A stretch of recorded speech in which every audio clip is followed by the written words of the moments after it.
Good evening, and welcome to the September 24th meeting of the Livermore City Council. I now call the meeting to order. You'll see that the room is set up a little bit differently because this is a very special occasion tonight. This is the culmination of the Livermore Library Reading Program, where all these young folks have read throughout the summer, and now it's the recognition ceremony. So with that, I'd like to introduce Tamara LeBeau, who is our city librarian. Take it away. Hello, good evening, Mayor Marchand and council members. I am Tamara LeBeau, your Library Services Director. I'm very excited to be here tonight. We have the super readers from our 2018 Library Summer Reading Program here with us this evening. We had over 4,200 residents who participated in our reading programs this year. And out of the children who participated, we had 700 who qualified to be here tonight and meet all of you. So we're excited to introduce them. Thank you very much for taking the time out of this busy evening to congratulate them. Before we get started, there are a few sponsors I would like to thank whose help made the summer reading program possible. So a big thank you to LARPD, Foster's Freeze, Rubio's Coastal Grill, the San Francisco Giants, and of course, as always, we had generous sponsorship from the Friends of the Livermore Library. So we're going to go ahead and get started with that. I'm going to introduce our readers in alphabetical order, starting with Sierra Abersold. Sanskriti Agarwal. Zoe Alkas. Chloe Alvis. Jackson Alvis, Alexis Amaral, Sonia Amiri, Dominic Anderson,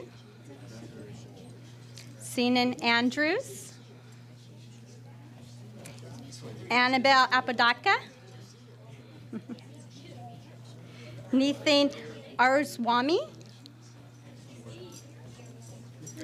Raquel Aurelio, and Sophia Aurelio. Caleb Baker,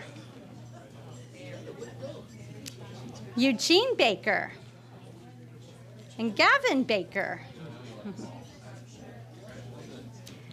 Jaden Bellister, Lillian Balser, Vera Berry, Helen Bartelt,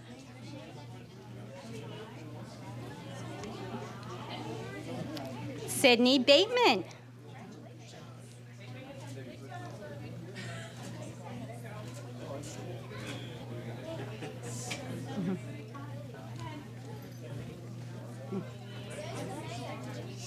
Zakir Basamusa,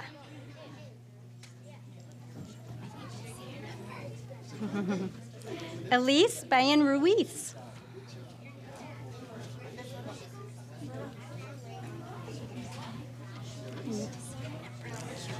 Susie Beeman,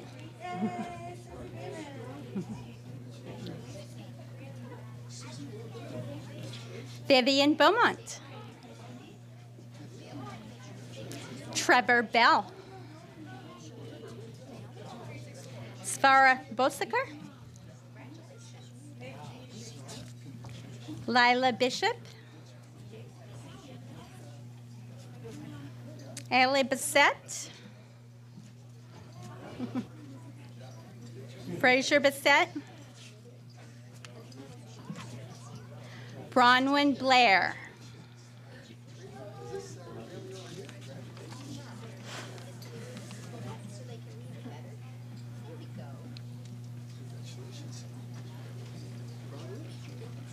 and Margot Blair. Go ahead.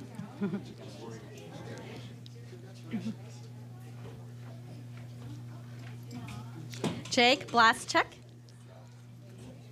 Jasmine Blaschuk, Nick Blaschuk,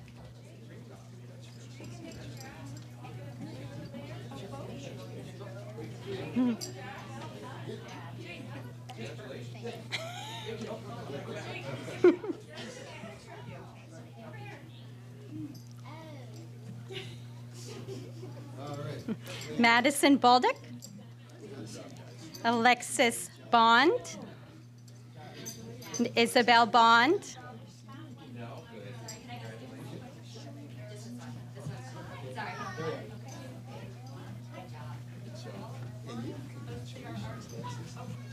Did you say Borges?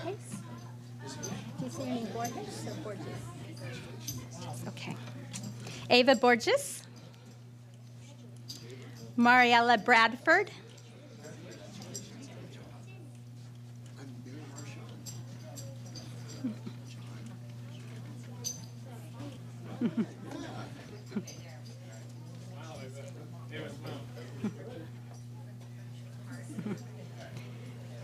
Evan Brendlin, Kyler Buckhout, Charlie Burrows, Kareem Butterfield, Carly Butterfield, and Carson Butterfield.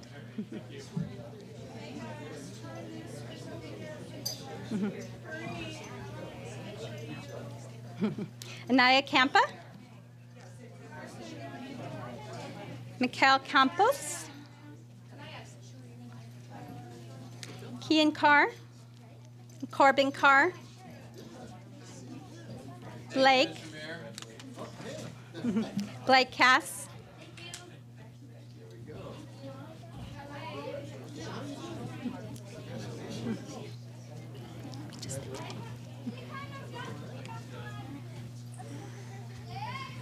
There we go.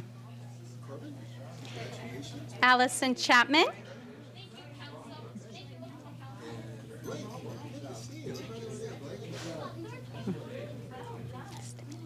Good job. Allison, good job. Anna Churoff, Daniel Churoff,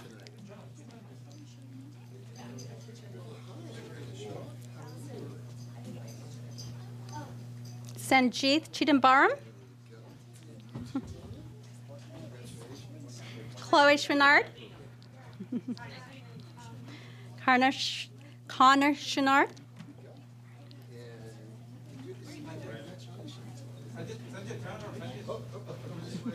There we are. Cody, congratulations. Well done. Kent Cleary,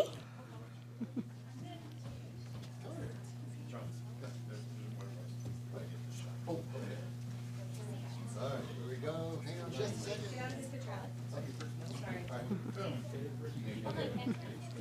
Lydia Call,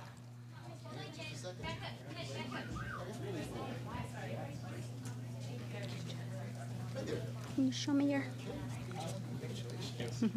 Madeline Conrad, Spencer Conrad, Zoe Coatman, Amden Krillman, Daniel Crossett, Ethan Crossett, Victor Curtis, Christopher Gabriel Dale, Christopher Matthew Dale, Abigail Darling, Ashley Darling, Lyra Day, Rowan Day, Tyler Day, Robin Deepak, Adriana Dela Cruz, Alejandro Dela Cruz, Ava Dennis, Seth Downey, Ellen Druin, Margot Druin, Paxton Earls, Ian Ibrahim, Ellie Eckert,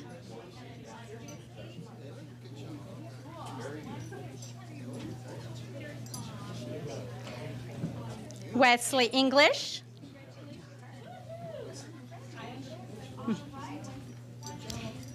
Ethan Evangelista. Donald Fig.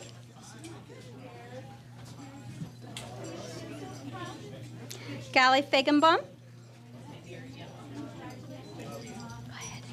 And Shani Feigenbaum. Nils Fiddler.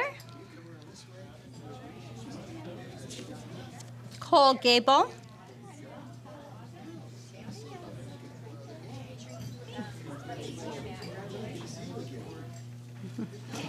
Isabella Gamache. Isabel Geraldo. Julian Geraldo. Henry Glasgow. Josephine Gleason. And Margaret Gleason. Isabel Gorosp. Peter Grabowski.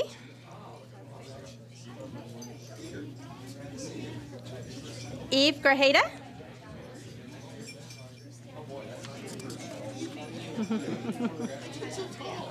Scarlett Greenwald.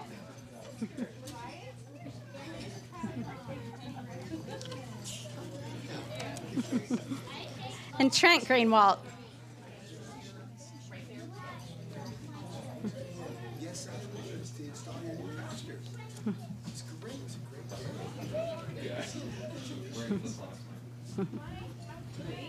Denver Gregory. Larry Gregory. Henry Griffing. Hold them up.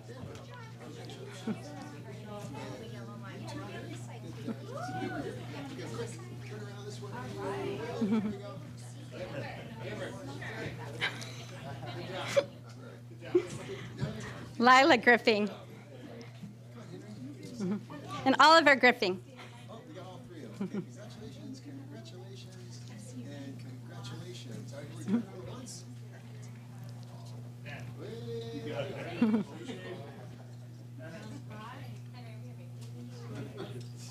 Congratulations. Camille Grandalski. Eva Gasotto.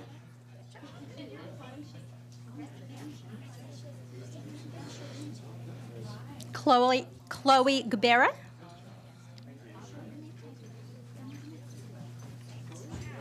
Callan Hagebush. Emily Hancock.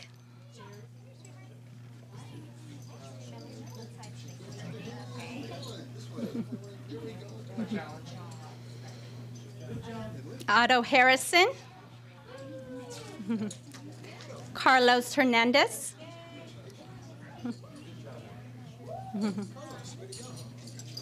Aislinn Holt. Tegwin Holt. Tegan Holt. Ann Hong. Alyssa Hoyt. Seth Hughes. Brooklyn Humphrey. Jesse Hunziker. Wyatt Hewitt. Marshall Iacono. Matthew Iacono.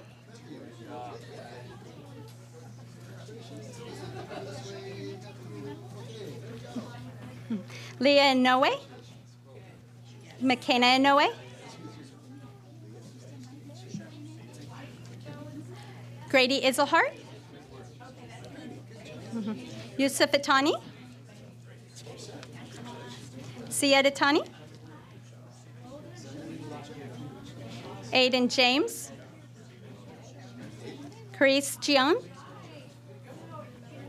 Isabella Jerosin Raja. Edward Jang. Corinne Johnson. Kay Kamei. Kay Kamei. I see your number. Ishan Kendaya.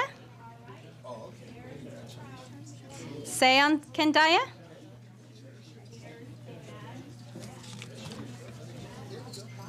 Visburi Karuna Murthy.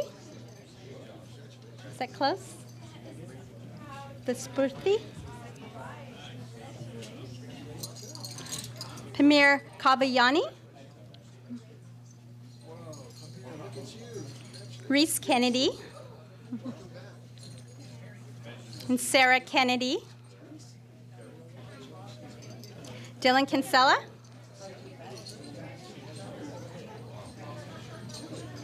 Is it Naz? You say it Naz? Knaz. Chloe Knaz. Isaac Koziemski. Jonah Koziemski. Simon Koziemski.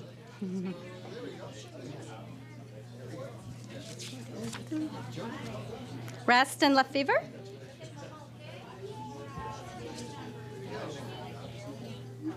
Aliyah Lal. Anya Lal. Samarth Lal.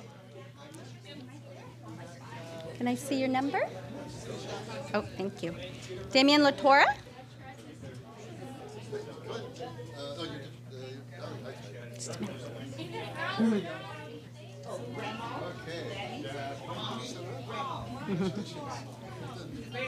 Ella Lee.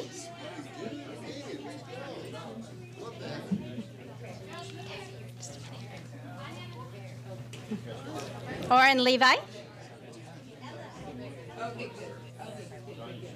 Ina Lim. Sally Lim.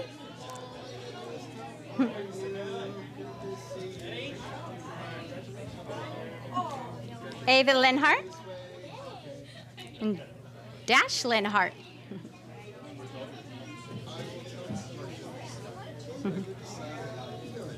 Asa Leu. Avery Lockhart.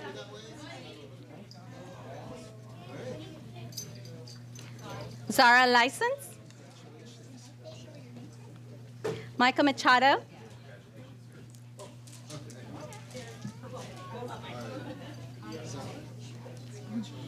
Camille Marus Bennett.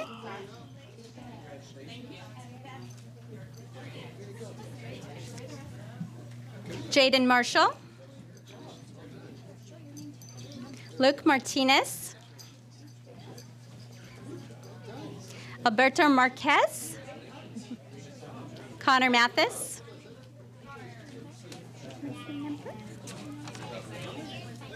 Annabella McGorry.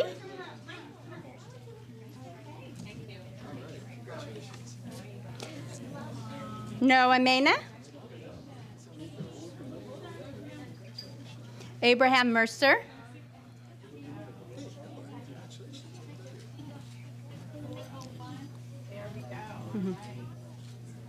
Henry Mercer. Juniper Merle.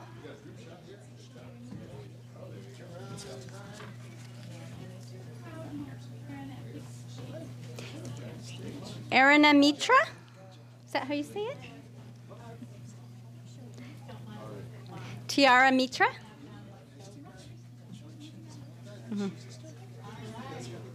Leah Mooney.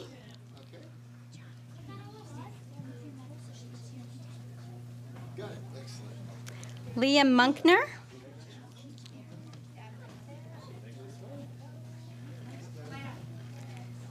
You said Musto? Musto. Okay. Lily Musto.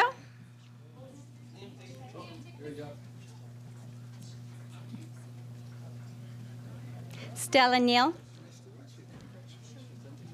Katrina Neal.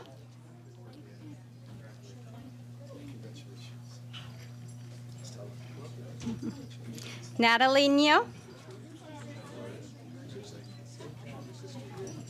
Ann Nolte. Kaylin Nolte. Addison Osis.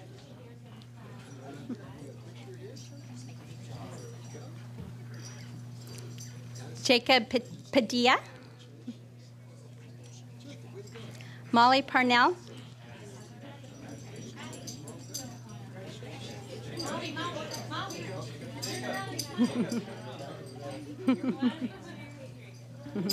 Kai Parsons and Keb Parsons. Aisha Parwas. Aisha Parwas. Sumaya Parwas.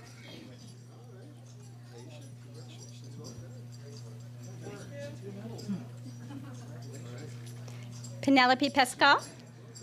Pascal. Is it Eleanor or Elena? Elena Polly. Lucas Peart. Ryan Peart. Ava Perez.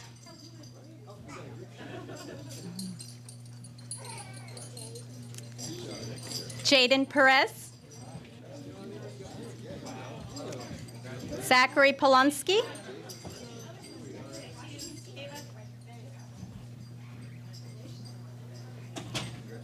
And Zoe Polonsky. Can I see your number? Can you move it across? 5. Okay. Shriyash Prabhulaaji. Prabhubalaji. Finally, I finally got it right. Imani Pryor. Ashley Probst. Mallory Quintoa.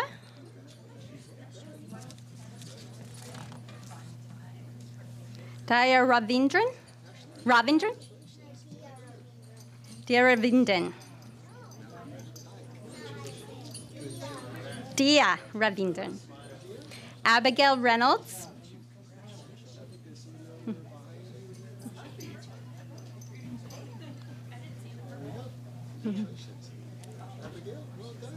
Rudy Roa. Victoria Roa. Benjamin Robbins.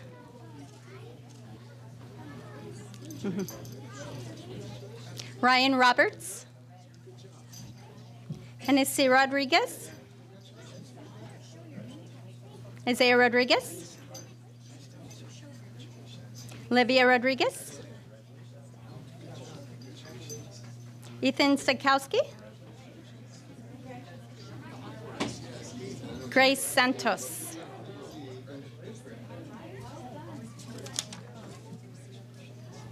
Murdula Satish Kumar. Donovan Segura. Keely Sellers. Selena Sharma. Can you see the number? Peter Shanis. Fiona Shen. Anush Shindi. Sardar Shivashankar. Is that better? Can I see your name? Shivarshida Shivashankar. Ingrid Seifering. Emily Silva. Patrick Silva. Sophia Simus.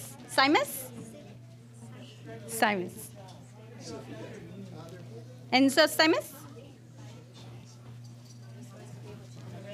Davi Simus or Davy? Davi Simus. Nakshatra Singh. Shri Sinha. Thalia Sinabaldi. Evelyn Soto. Isaac Sousa. And Shelby Sousa. Emma Spencer. Zachary Spitzer. And we have a little break in the action, but we're heading on up. Can I see your name tag? Thank you.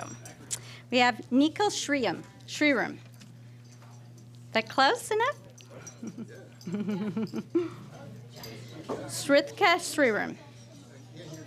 Can I see your? Noah St. Dennis.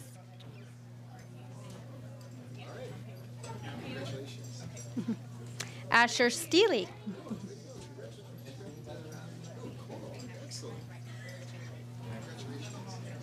Madison Stout. To Jalen Strayhand. Brianna Strickland.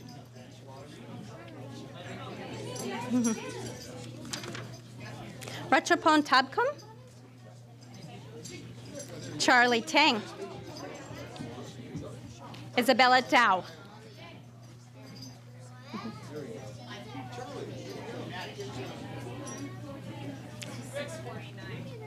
Achyeth Thopikarthik.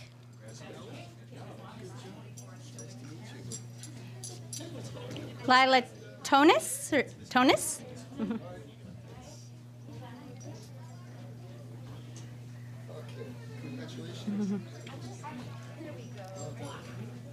Madison Trop.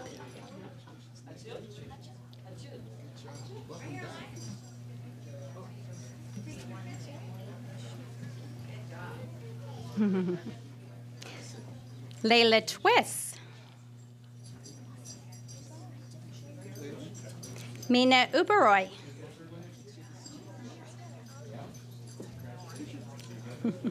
Misha Uberoy. River Vanderkamp. Brody Veher. Sanvi Vanukuri. Ava Vargas.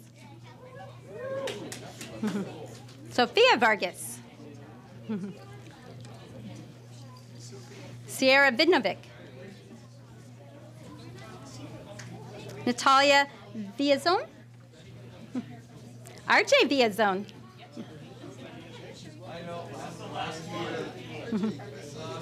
Emerson Vasaya. Grant Von Heater. Sahib Walia. DJ Walkenhorst. And Liam Walkenhorst. Jillian Wiedekind. Can I see your number? Stella Reddick-Razzo. Weddick-Razzo. Colin Whetstone. Michaela Whetstone. Savannah Wydeck. Samuel Williams. Alina Winholt. Carrie Wallaber. And Jacob Wallaber. Anya Wood. Jane Wu. Justin Yo.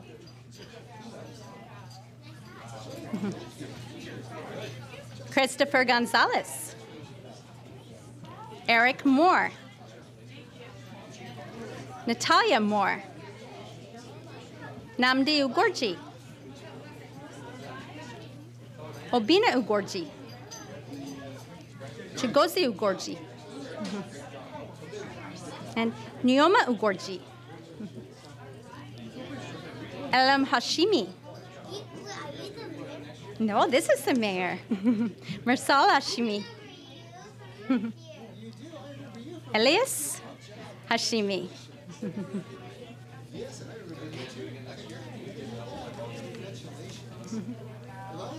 And that brings us to the end of our summer reading Super Readers for 2018. Thank you, Mayor and Council.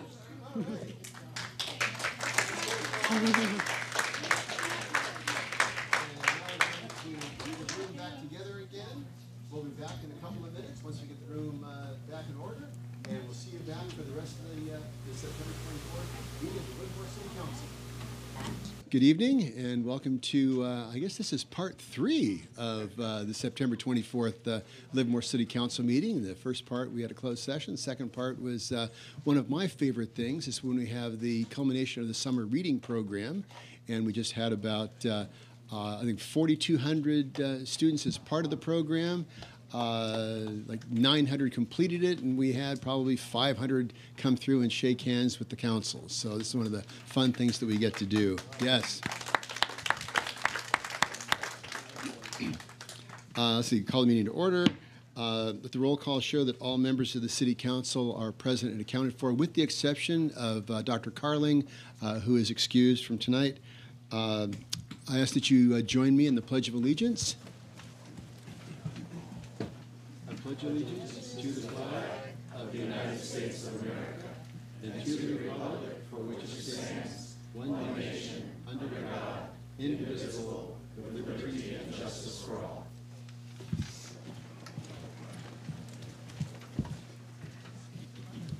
Okay, and in keeping with the, or actually going along with the fact that Dr. Carling is not here, I am going to postpone 5.04. That is the Eden Housing Disposition Development and Loan Agreement. I'm going to postpone that till the next meeting because Dr. Carling was part of the issues around the amount of housing in the downtown. And that was a very controversial subject during the last election. So since he was part of that and part of that conversation, I would like to ensure that he is here so that he can be part of that and represent that constituency. So I'm going to move 5.04 to the next meeting, but everything else will stay on the agenda. I just want to give everybody a heads up on that. So with that, we have, was there any action taken in closed session? No, Mr. Mayor, there was no reportable action taken. Okay, very good, thanks. We talked a lot, but no action. Where have we heard that before, right? Okay, on to proclamations and presentations. First proclamation, we got several of these tonight of recognition. We have a proclamation in support of Chinese American World War II veterans, Congressional Gold Medal Act. And this is whereas the Congressional Gold Medal serves as a symbol of gratitude for our country's indebtedness for the selfless sacrifices made in the face of enormous adversity. And whereas Chinese Americans served on behalf of the United States in every conflict since the American Civil War. And whereas despite the total population of Chinese Americans living in the United States during World War II was under 120,000, more than 13,000 Chinese Americans served in all branches of the Army Ground Forces and Air Forces by the end of the war.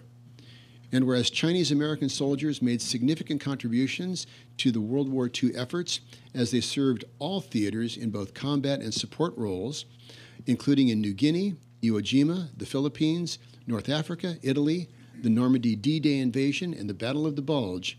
Now, therefore, the City Council of the City of Livermore thanks all Chinese American veterans for their service to this country and urges the United States Congress to expeditiously pass the Chinese American World War II Veterans Congressional Gold Medal Act to award the Congressional Gold Medal to Chinese American veterans of World War II. And we have Sue and Stephen Chan are here to accept tonight.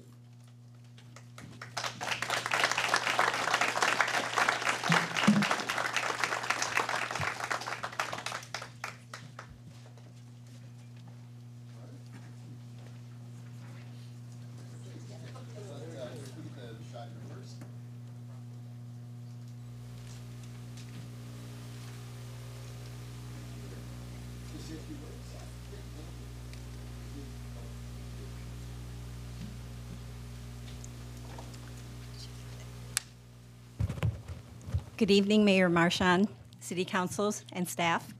My name is Sue Chan. I was the Vice Mayor of the City of Fremont, and I'm here today because of this proclamation that you've awarded to us. In 1998, the journalist Tom Brokaw published the bestseller, The Greatest Generation, that profiled the men and women who served in World War II. He said, "It is, I believe, the greatest generation any society has ever produced."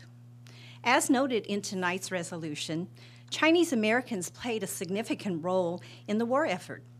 They fought valiantly and bravely, many paying the ultimate price to protect our country. This, in spite of the fact that the Chinese Exclusion Act of 1882 was still in effect and not repealed until 1943. Many of the veterans were not citizens at that time of their service, since their citizenship was denied by the Exclusion Act.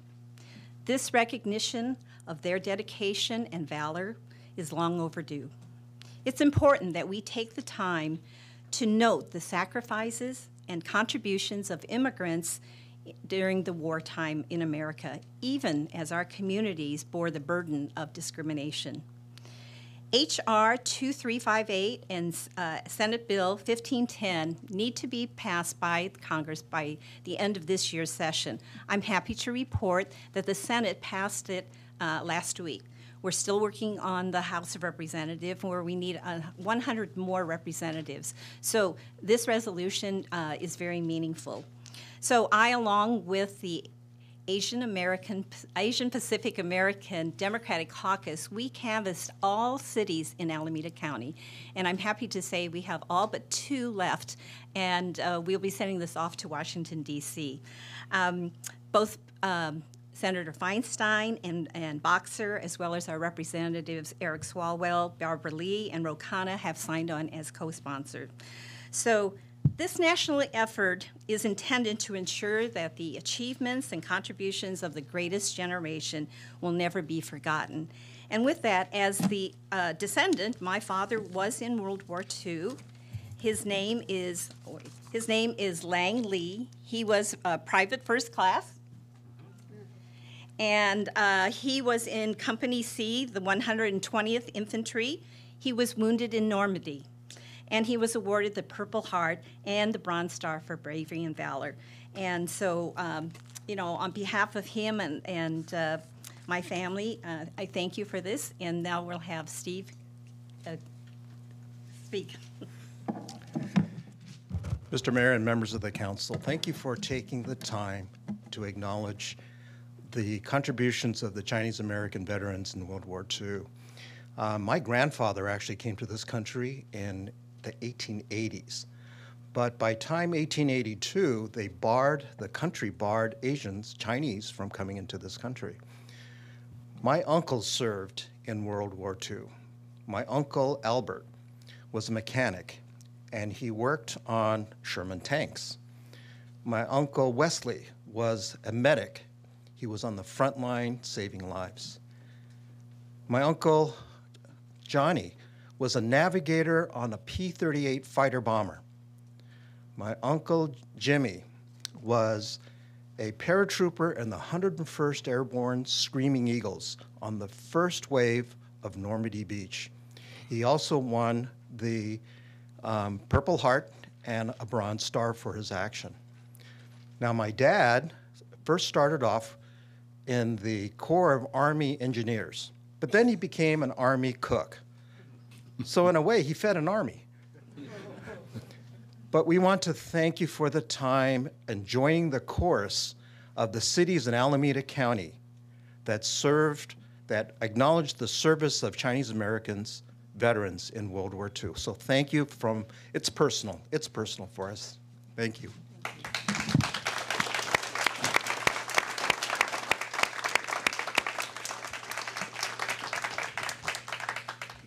Well, what makes it even more personal is that your uncle landed in Normandy with our former mayor, John Shirley. Yeah.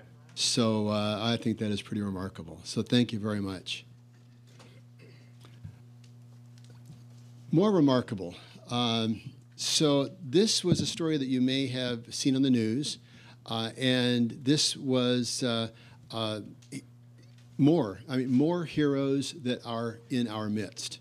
And this is a proclamation from the city of Livermore proclaiming Sarah Colson and Gabriella Smith as Livermore heroes. Whereas the Livermore Hero Award was established to pay tribute to those individuals who have shown extraordinary courage, demonstrated exceptional acts of kindness, have overcome significant obstacles, and have made a positive difference in the lives of others in our community. And whereas Sarah Colson and Gabriella Smith are receiving this honor for their heroic and life-saving efforts in a crisis situation, and whereas in the early morning hours of August 23rd, as Sarah and Gabriella were driving home from their jobs at Campo de Bocce, they saw the fire at the Tripp family home in Livermore. Whereas the two young women stopped, called 911, and putting their own lives at risk, rushed into the burning home to wake the family. Their quick-thinking actions and bravery helped the Tripp family and their 3 pets to evacuate safely. So now, therefore, the City Council of the City of Livermore proclaims Sarah Colson and Gabriella Smith as Livermore heroes and commends them for their noble acts of selflessness and exceptional courage. And tonight we have Mary Colson, her mother, and Gabby Smith are both here. I saw the flames of that fire, and it is nothing short of remarkable that everybody came out of that unscathed. So with that, I would like to present these awards to Gabriella and Sarah Colson's mother.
It's remarkable. Truly, it's to take action like that, to recognize the importance of selflessness and stepping up for your neighbors. Okay, is Marquez Arnold here tonight? Marquez? Okay, he's not here tonight. All right, we're gonna hold off on this one then. We'll present this when he comes, but wanted to recognize Marquez Arnold because last month, in my presence, Mr. Arnold achieved the world's record for a gymnastic move referred to as a double full twist. And he did 15 of them in a minute, shattering the world record. So he was supposed to be here tonight, so what I'll do is we'll just hold off on this because I'd like to give him the recognition for that. So we'll get him here next time around. And with that, we will move on to the rest of the agenda. Citizens Forum. Okay, these are items that are not on the agenda. The City Council can neither take action nor deliberate on these items, but they can be brought back for discussion at another time. We've got a bunch of these. Okay, so first off, we have John Stein, Darcy Kent, and Kaylin Kent. Mr. Stein. John Stein, 1334 Cathy Court. The campaign signs are going up, but a lot of them seem to be going up in the median, which according to the city sign ordinance is not allowed. And perhaps the candidates don't realize the regulations and rules, although staff does hand out copies of them. So I would hope that the law would be enforced. Also, I sort of mourn the passing of a long-time Livermore tradition, which is that the signs don't go up until a month before the election. But now with the early voting by mail, I can understand why they are going up a little bit earlier, but perhaps it might be worthwhile setting a time limit for for the signs, both going up as well as the 5 days to take them down. Also, in regard to the Lucky site, at the last meeting I suggested some landscaping, perhaps a 10-foot peripheral landscaping that would sort of mitigate the barrenness of the appearance. Also, now you can transplant fairly large trees, so it might be worthwhile planting the trees now, and then perhaps in 10 or 15 years when the final plan is complete, you could move them to where they belong. You're an optimist. And no, realist. And the third thing is perhaps the First Street between L and Livermore is becoming somewhat crowded with all of the art installations. Perhaps a few of the mid-block trellises could be moved over there. I mean, they're almost invisible now that the trees finally are achieving a reasonable size. Thank you. Thank you. And there was a lot of discussion about the signs going up, but since the election now starts October 9th, in effect this year, the signs went up on the 15th, so that was actually 3 weeks before the election rather than a month. And what's remarkable is 25% of Livermore voters vote within the first 10 days. So by October 19th, the election's a quarter over. So it's crazy. Yeah, so that's why they went up earlier this year. Darcy Kent, Kaylin Kent, and David Kent. It's all Good the evening. Kents, almost all the Kents are here. But Hail, hail. so I first just want to thank all of you. Councilmember Robert Carling, I know isn't here, but Councilmember Bob Warner, our Vice Mayor, Councilmember Stephen Spadowski, our Bob Coomer, Councilmember Bob Coomer, and Mayor John Marchand for just the tremendous effort. I've been coming to almost every council meeting for the past year, and your leadership and guidance through everything that I've witnessed, including, most importantly, finishing our downtown plan, the hotel, the Stockman's Park, has been phenomenal. And I'm just, am so proud to be a citizen of this community and to have you all leading the charge. So thank you. Tonight, I just wanted to tell everybody that we are having an information rally and a information fair at our winery at Darcy Kent Vineyards on Saturday, October 6th from 12 to 4 p.m. And we're having this because there's just been a real lack of information about Stockman's Park and what is happening downtown, and a lot of misinformation. So we're hosting this fair. Every member is of the plan is coming out. We're having representatives from the Black Box Theater, so you'll get to talk to them about the size and the shape of the theater. There'll be representatives from the Center for the Science Center and Humanities, and they're going to talk about what it's going to look like, how they're going to be funded, programs that are going to be run. The Stockman's Park, the Stockmen are coming out to talk and show what the park is going to look like, the statue, the programs that will be held there. Our hotel, what is that going to look like? We'll have drawings and architectural plans for that for people to see. Senior housing, interfaith housing will be representative. The merchants of downtown to talk about all the thoroughfares and the connection, the great bringing together that is happening here, as well as Blacksmith Square, the doubling the size of the Blacksmith Square. So we're really excited. We'll be pouring the Stockman's wine, our Shootout Chardonnay and Rodeo Red, and hope to invite everybody just to come see what it's all about and to get a good idea of what everything is. So. What was the date on that again? It is Saturday, October 6th from 12 to 4 p.m. at Darcy Kent Vineyards. That is in Livermore at 7000 Tesla Road. It's between Vasco and Greenville Road. So. Okay, thank you very much. Perfect timing. Kaylin Kent, David Kent, and Greg Scott. Hi, I'm Kaylin Kent, and thank you so much, and happy fall. It's really wonderful to be here and at just came out of, we're in the middle of harvest today, and I just wanted to say thank you so much for all your work that, and just encourage you to keep going on with the downtown plan. As a young person who's grown up here, I'm so excited about it because it touches so many parts of my life personally. I'm wearing my fleece from the Livermore Shakespeare Festival, back when it was Valley Shakespeare Festival. And I was an intern there during high school. The more I hear about the plan and as it's evolved, I'm just really touched, and I'm so optimistic about it, how it honors our heritage, how it honors the arts. I'm an artist, just like my mom. I'm also a teacher, and so much is important there, from the science center to the arts to just having affordable housing and being able to, for young families and for teachers and professionals here, to be able to own a house and start a future and to think about that future in Livermore. I'm so optimistic about it. So I wanted to thank you so much for, just let's keep going with this. I love the plan, and thank you so much for all your hard work.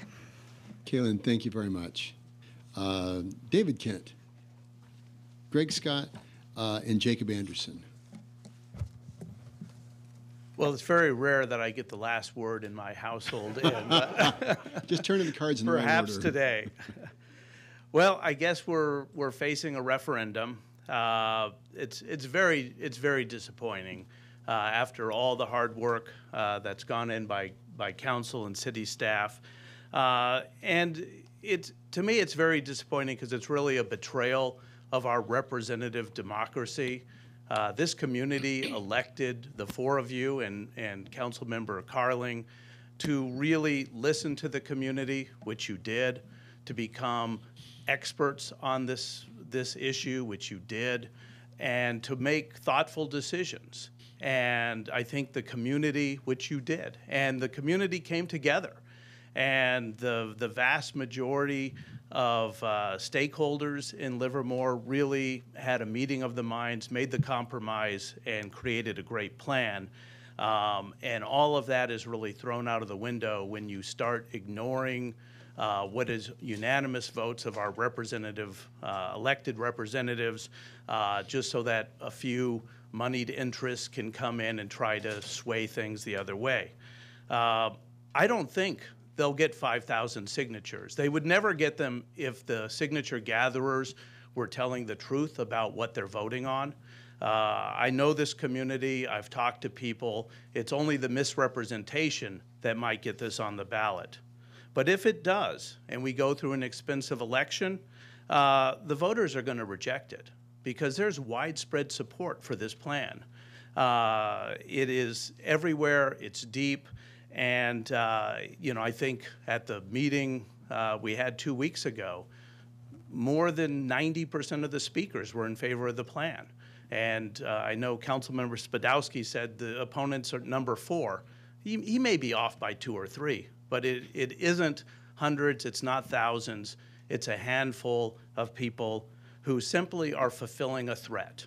And the threat from the very beginning of the process, because it was told to me personally, in numerous occasions and in numerous ways, that if you don't build it my way, nothing will be built. And that's the intent, because what does this do?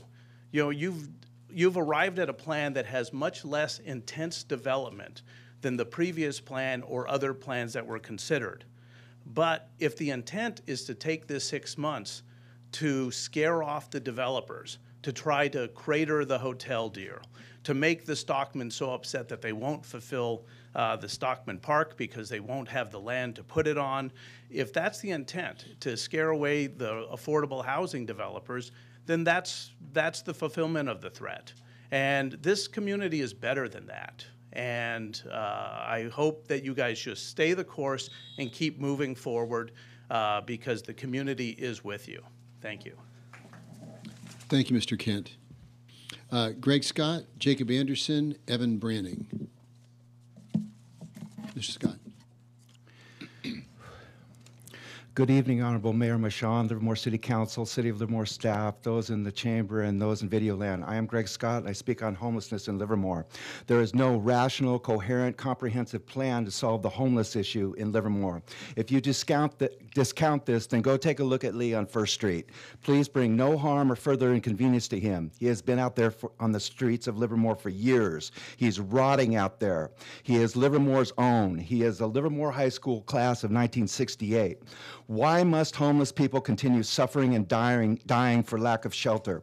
Last May 27th, I found my friend Carl Feiner face down on the ground. He died 80 hours later, primarily from the long-term effects of homelessness. Mr. Feiner did not use illicit drugs or drink alcohol. He had considerable skills to offer the community.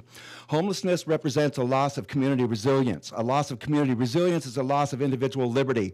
As the Frenchman Alex de Tocqueville wrote in his book, Democracy in America in the 1880s, democracy is the best form of governance to achieve essential liberty. Yay for Trish Monroe for having the courage for running for city council. One of her positions is to, quote, support our most vulnerable populations for the security of all, unquote. Good government looks out for the vulnerable.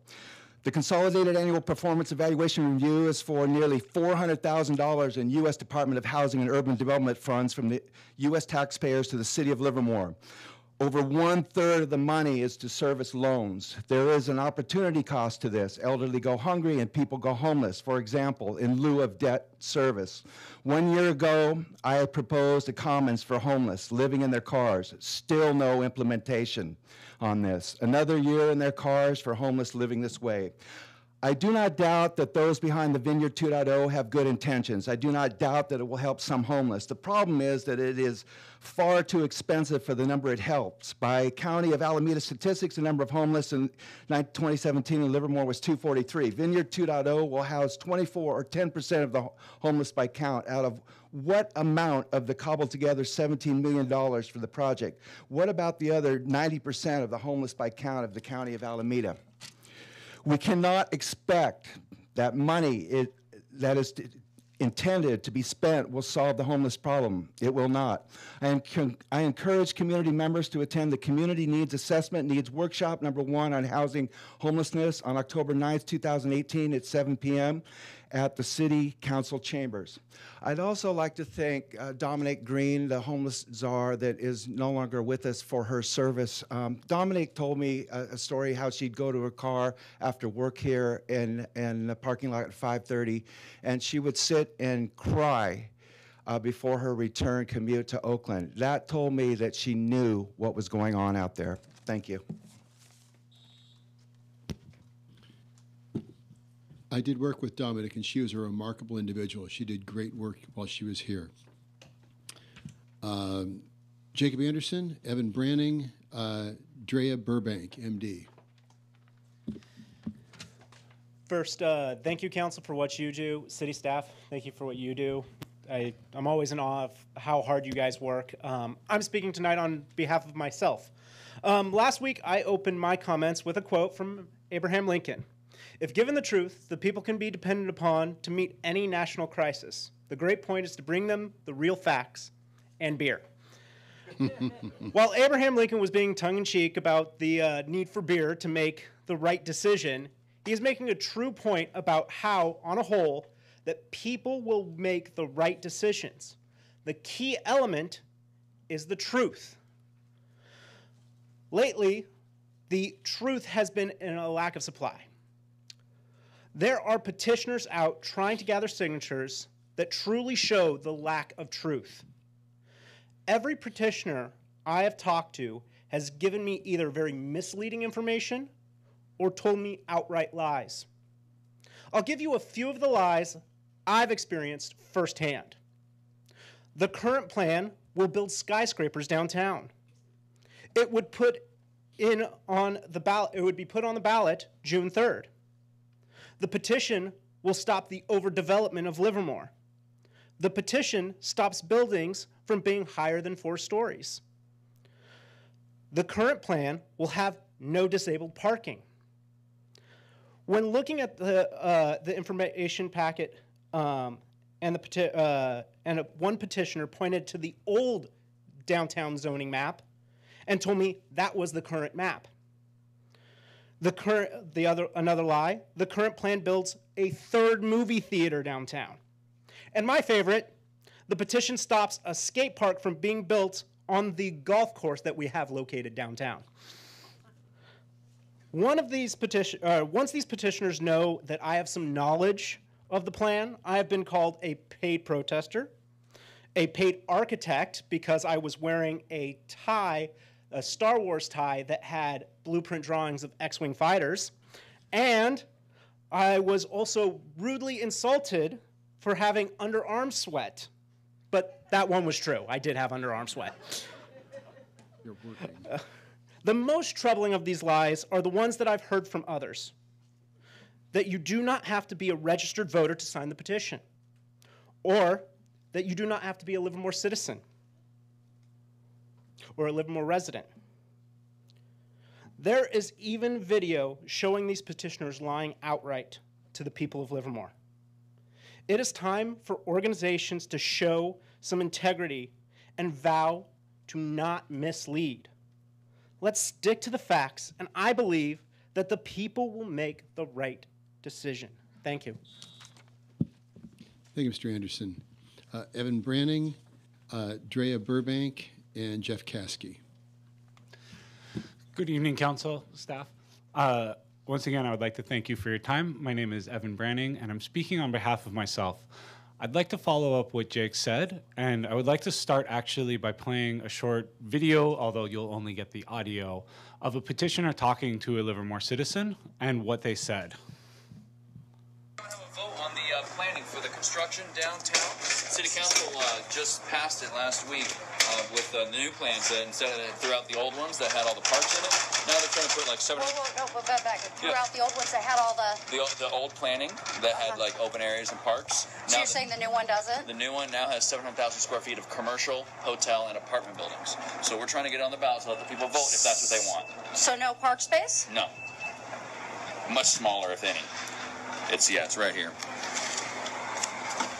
Okay, but I was under the impression it was just the dirt lot behind the behind First Street that's currently the dirt lot now. No, it's huge. It's 1 million square feet. Okay. So, in the sake of time, I wasn't able to play the entire video, but you can see it on Livermore Rants and Raves if you would like to. What I want to say is this is appalling behavior. This is spreading outright lies to simply get signatures by paid petitioners who are coming into our city to try to make money off of people, get their signatures, and delay this plan. The petition gatherers have no stake in this game. They're just looking to get paid. They'll say whatever they can, however, to try to get the signatures. But the city should be able to act. We should be able to speak back against this. We've tried to spread the truth, and we do believe that if people have the information, let them make the choice, let them do the work, and they will choose wisely.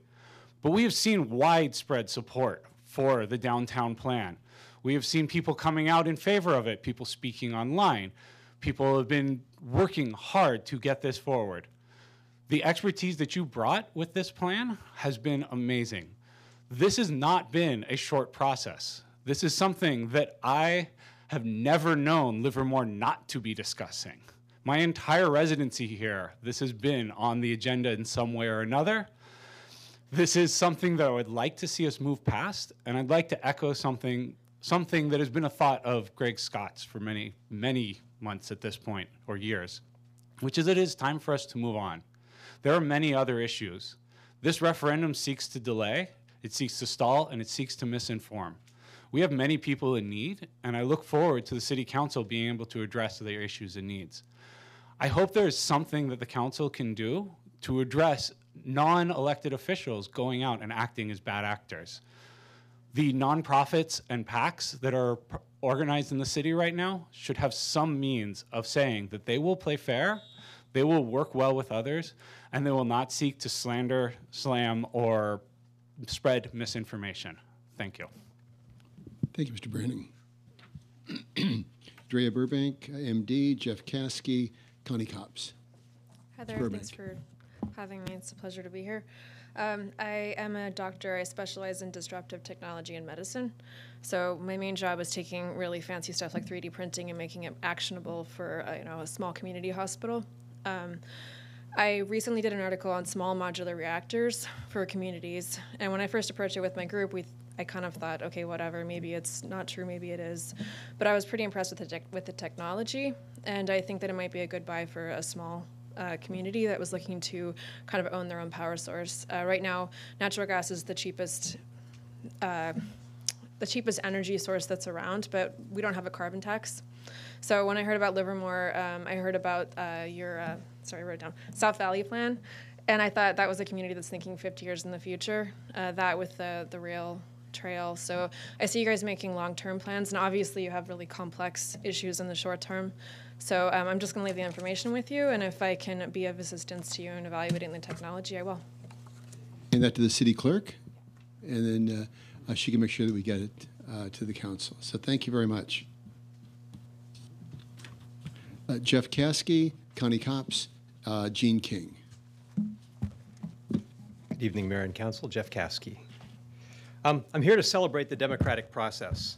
When Obama was elected, apparently no matter how you voted, you then supported Obama and his actions, or you were a sore loser. Then when Trump won, all true Americans supported him in the same way. Well, or at least that's the logic of a couple of folks supporting the Unify Livermore political group. They're saying that since council voted for the downtown plan, it's settled, everyone should just jump on board, and dissent is a bad thing. Fortunately, we do have a different democracy.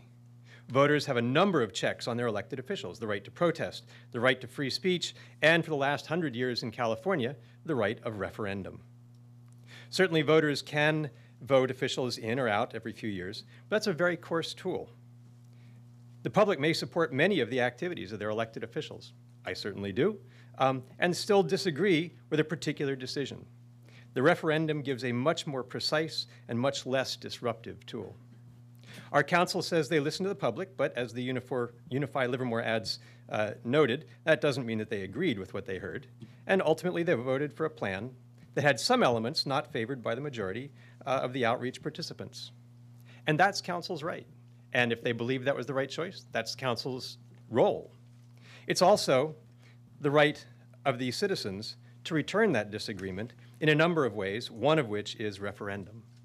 This isn't a personal attack. It doesn't mean somebody's not liked or they're liking somebody else more or less.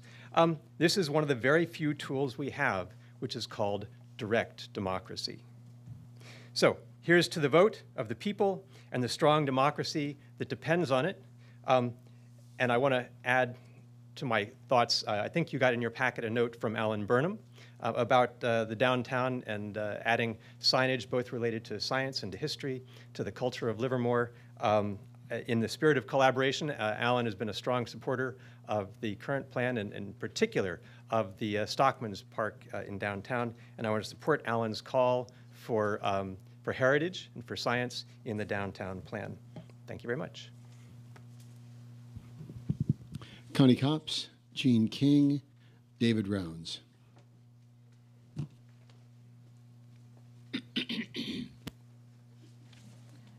Hello, Mayor, Council, staff. I'm here tonight because I have like 4 or 5 things I'd like to bring up, but on Friday or Saturday, I was out walking and I saw that big rocks were being landscaped in my neighborhood. And I asked the worker from with the Livermore truck, like if they were on this HOA property or city property, and they said they were on HOA property. I don't know if it's true or not. I'm confused as to where the lines are, even though I see them on maps. I also don't really like the temporary landscaping because the rocks to me look fabricated. And I worry that like kids will climb on them and maybe get hurt, and maybe I'd end up getting be liable for it. And so I'm really concerned that that you talk to Public Works and you look at the land ownership documentation right at that beginning of Bluebell. Thank you. And then I also went to a LAFCO meeting. I know this isn't a LAFCO meeting, but I'm interested in when our LAFCO started.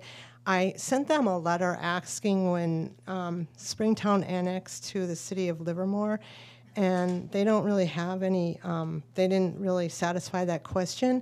And in the minutes of like my, documentation, they said really that all they really said is I wanted to learn more about my community and I wanted my community healthy. I think that I just really wanted to know this question of when we were annexed, so I'd really like to hear that.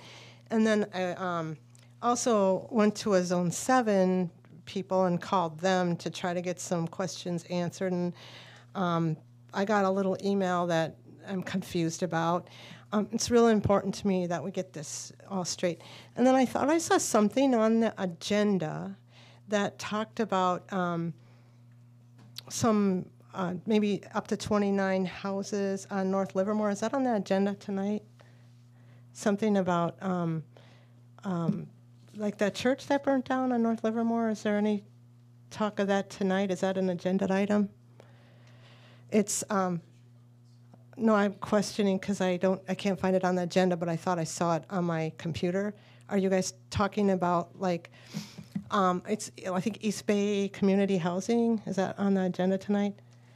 Anyhow, if it is, all I really wanted to say about that is maybe the man who has the corporations that want to build that up to 29 houses, maybe you could even, this is kind of out there, switch properties with him and have him build those properties downtown for more mid-pen housing downtown around Stockman Park, and then maybe take his land and build a landmark hotel, like instead of the east side or west side, and expand your downtown footprint with that.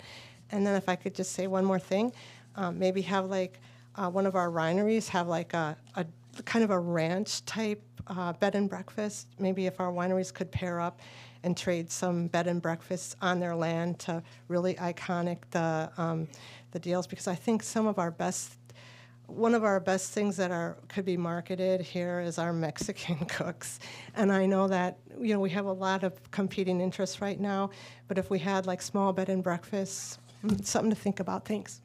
Thank you very much. Jean King, David Rounds, Herb Goss. Hi, good evening. I like to talk about something that isn't on the agenda, but it is about the downtown, and that has to do with the traffic. And the traffic is a very important part of the downtown and very important to the citizens. And the South Livermore Railroad Avenue intersection is very crucial.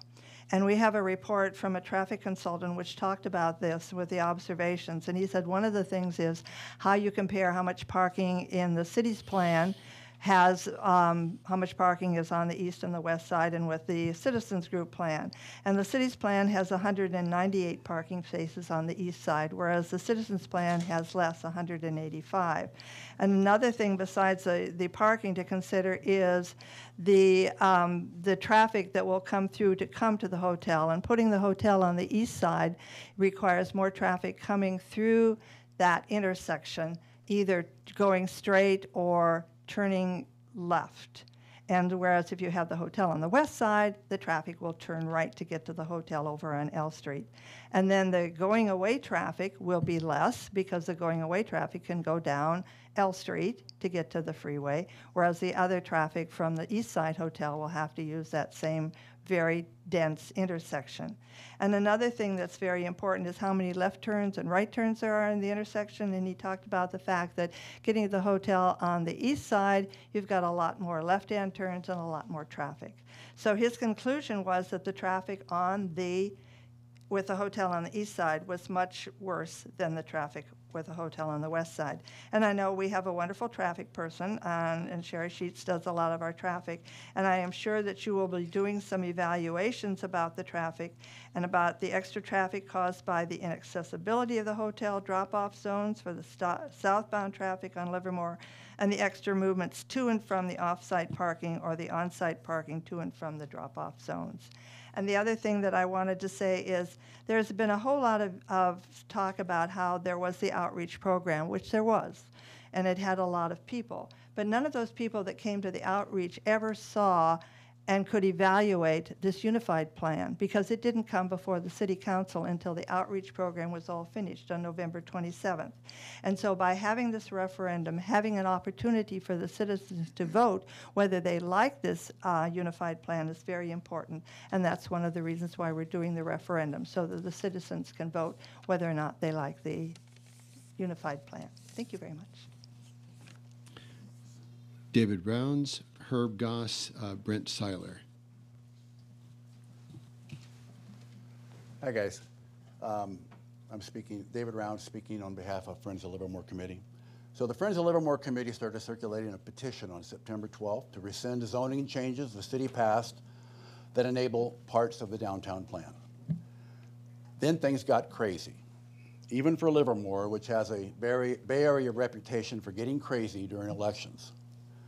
Council member Spadowski shot off a posting on Nextdoor asking people not to sign and threatening that doing so could lead to 10-story buildings and 600 housing units in the downtown site.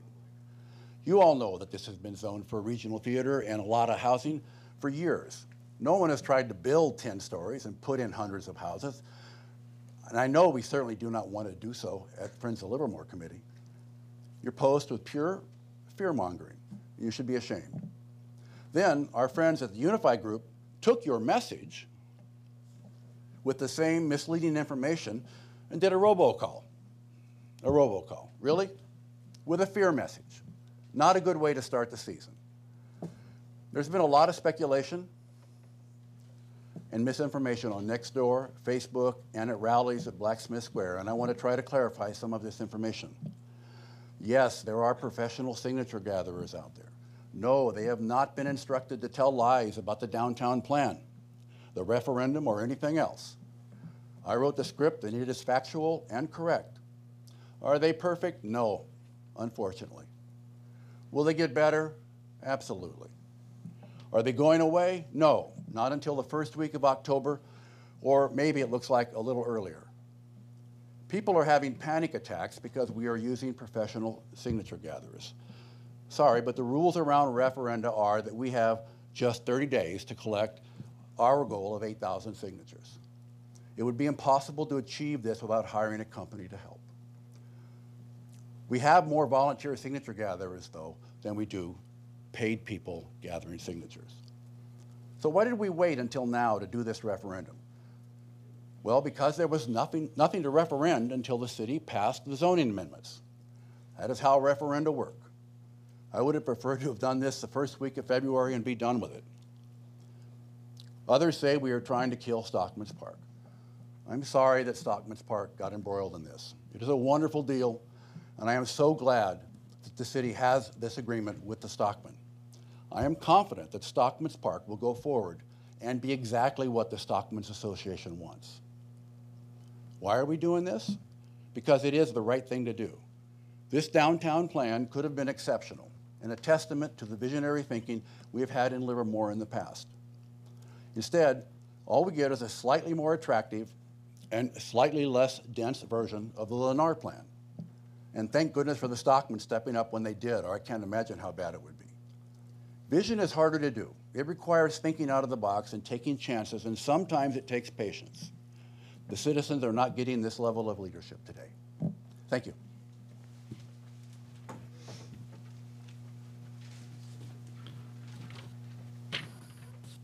Herb Goss, Brent Seiler, William Dunlop. Hello, I'm Herb Goss. I'm here on behalf of my pet, which everybody knows your dog's your man's best friend. So she was taken away from me and put into the Santa Rita housing unit over there. And she never did nothing wrong, never bit nobody. She had her baby shots, she had her license, she had all that stuff. Just one day I left her in the truck and it got to be about 101 degrees. She could always get out of the truck. There was a big bowl of water in there. And I got back as soon as I could, and the animal control already took her in. Well, then they kept her over there and they wouldn't even let me see her. And then they sent me a bill after a while for $790. And I don't have that kind of money. I'm fighting a disability case, and I got denied. And during this time I turned 55 and I'm trying to get my pension, and then I would have that money to be able to pay that. But as of now, I don't have that money, but I don't want to lose my pet. And that's just all. It's not nothing near compared to the complex problem you guys got here, but that's all. Okay, if you could give your contact information to Mr. Alcala. Okay. Thank you. Brent Seiler, William Dunlop, Sally Dunlop. Evening, Mayor, council members. Also, if for some reason the gentleman does need some help, maybe Big Dogs Rescue can also help contribute if. And you're associated with Big Dog Rescue? Correct. Very good. Well, great. Perfect timing. Jason knows how to get a hold of me. Okay, great. Hey, so luckily I'm not talking about downtown. And I wish I was the last one this time. One thing that has come up, Mayor and council members, is the sound wall over on 580. You know, running as a candidate, I'm hearing people want to get information. I guess a letter went out from the city about some acoustic sounding that was supposed to be done in certain areas. And I don't think there's, you know, they're kind of curious what's going on, how long it's going to take for something to help get the wall back up. We're not going to call Donald Trump, I promise. But you know, they're also looking at, you know, who's actually responsible for it. Is it the city? Is it Caltrans? Is it a combination of city Caltrans? So they have a lot of questions. I don't have the answers for them. I don't want to give them misinformation, but it is something that I'm hearing people talk about, both online as well as walking around. And I would just ask if there's any information that could be shared with them, that we try to get information out to them so they know what's going on, and I would appreciate that. Okay. Very good. Thank you. William Dunlop, Sally Dunlop, and Carl Winty.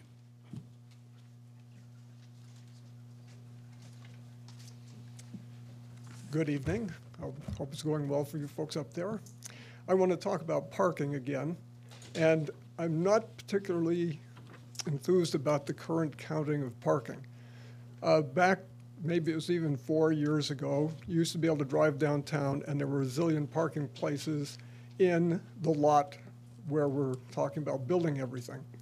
And over the years, we keep talking about, well, we're going to change, we're going to fix things and so on. But the parking downtown now is horrendous. Everything is always filled on the weekends. And so you're lucky if you can find a parking place in the lot where we're talking about putting all of these buildings and so on. So I'm really worried that the current plan does not take into account the growth of the city and the number of people that come downtown and want to find parking. So we need to look at what is look at what it requires now and what it would require 10 years from now to have adequate parking in the downtown. And I think someone ought to take that under their jurisdiction and try to give us a reading of where we are and what the city growth is going to be, because I do not think we're going to have adequate parking downtown after we proceed with what the plans currently look like for that area. And so that's my biggest concern, and I'm hoping some people will take a look at that, looking a little bit at least to the future as I drive around and we see all of these housing developments happening around us. Thank you. Thanks, Dunlop. Sally Dunlop, Carl Winty.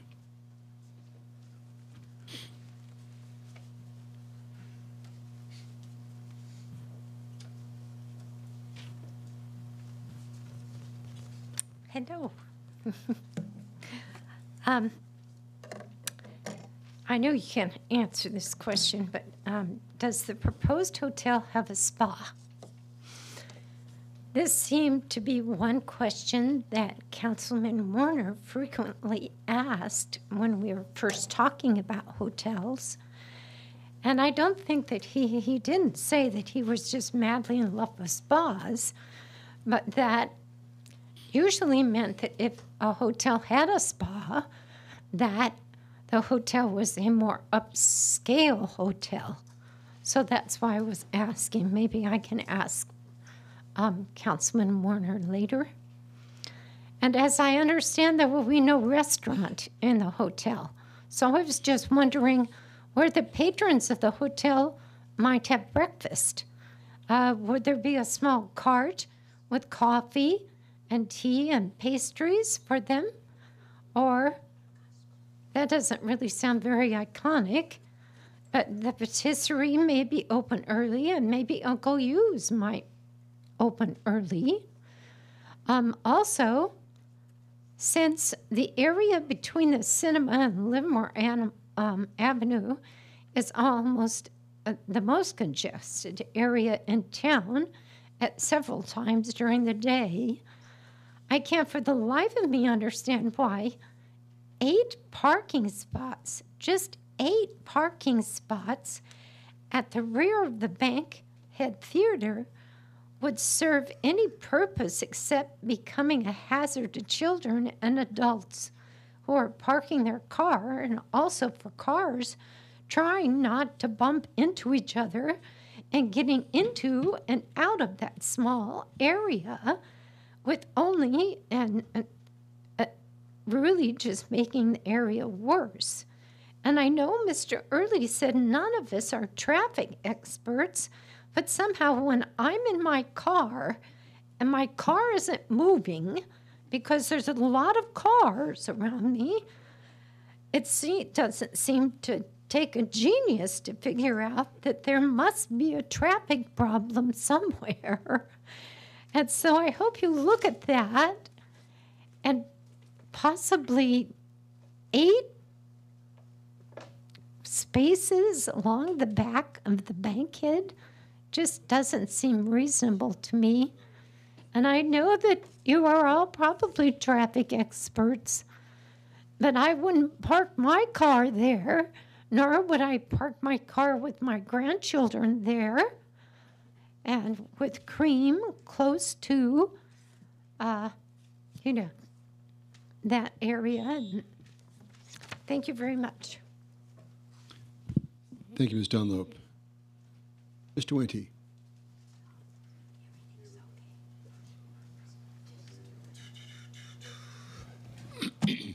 Mr. Mayor, staff, thank you for what you do.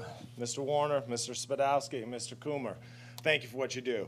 Good government is a process, and gosh darn it, sometimes it can be a trying process as we go through. Mr. Stein, it is the time for optimism. Don't wait 10 to 15 years. Like he said, we can get this stuff going. Darcy Kent, October 6th, come check it out, educate yourself. I so appreciate you not talking behind me like that. It's been sort of a repetitive thing that's happened. I find it disrespectful to the process of good government itself. Kaylin Kent, thanks from the youth. David Kent, we know the referendum, it's coming. How's it going? Like, it's all good. It's a constitutional right by the California State Constitution. Getting the signatures. Do they have to tell the truth? I don't think so. I think the First Amendment protects them. I don't totally like it, but so be it.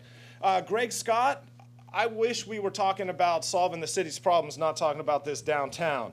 Jake Anderson, there has been a lack of truth indeed. Evan Branning, video, it said 1 million square feet. That's 22.957 acres. That's crazy. I'm sorry, my name's Carl Wente, and I'm not a citizen of Livermore. I live a half mile out of town, but I love this place, and I care about this place.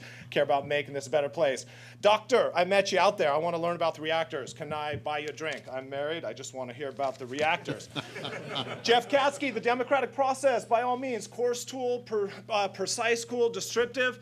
Let's stop talking about the outreach process and the 2,000 people, the 2.2% that Brent Seiler's talking about. Let's start talking about what the people of Livermore want, right? That outreach process, okay, we got this. 2.2%, 2,000 people. Connie Copps, take the calls, educate yourself before you're coming up here going through that. Like, they'll answer the questions, you can get it. You got a LAFCO letter. Part of your First Amendment right is to petition the government, and they actually have to give you an answer. It's crazy.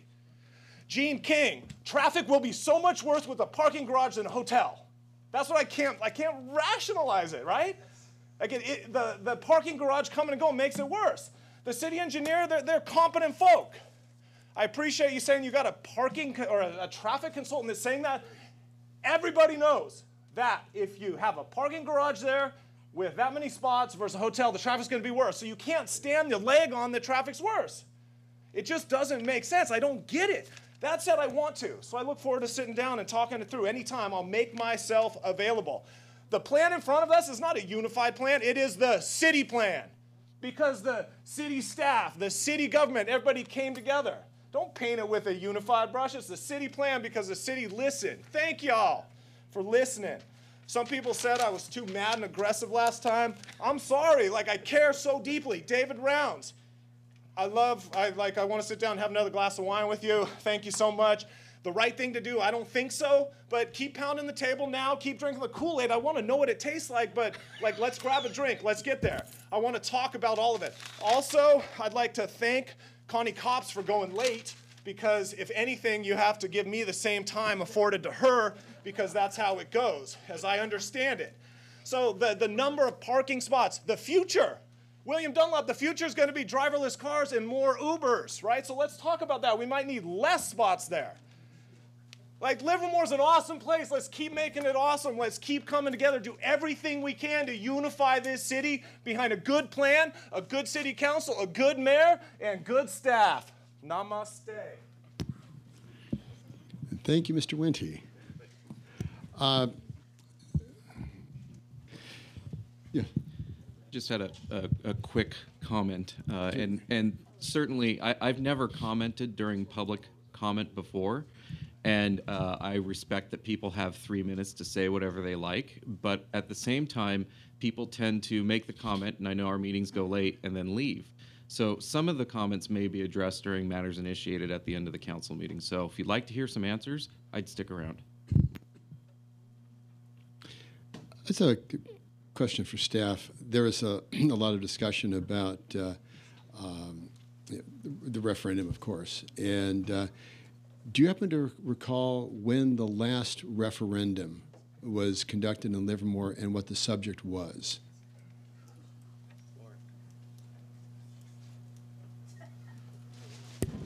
Wow. Yeah, you shouldn't do pop quizzes on us like that. Your staff poll is the late 1980s, and it was a South Livermore General Plan Amendment, essentially in the area where ultimately Shea Homes developed later. There was one after that, though, in 2011. Oh, yeah. So your audience knows the answer. No, and I also I spoke with Mr. Robert Allen, one of the signatures, one of the sponsors of the petition, and it was the Keep BART on I-580. Yep. That is correct. And I planned on saying this towards the end of the meeting, but they used 170 residents by word of mouth. So it proved not impossible to not use paid signatures, gatherers at that point. So it was 170 residents, word of mouth. I believe by his recollection, they didn't stand out in front of any stores. It was just passed around between residents. So I was going through my emails, as I often do late at night, as some of you all can attest to, and I ran across an old email. And what was remarkable was this juxtaposition, this cognitive dissonance that just suddenly came up during the meeting.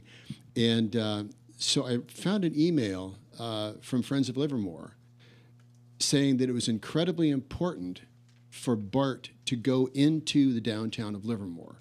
The Friends. This is not on the agenda. I'm not discussing anything. And you cannot call a point of order. So I am speaking on a point that was brought up. We're not discussing it. Friends of Livermore absolutely supported BART in the downtown. This council chambers was flooded with people supporting BART in the downtown.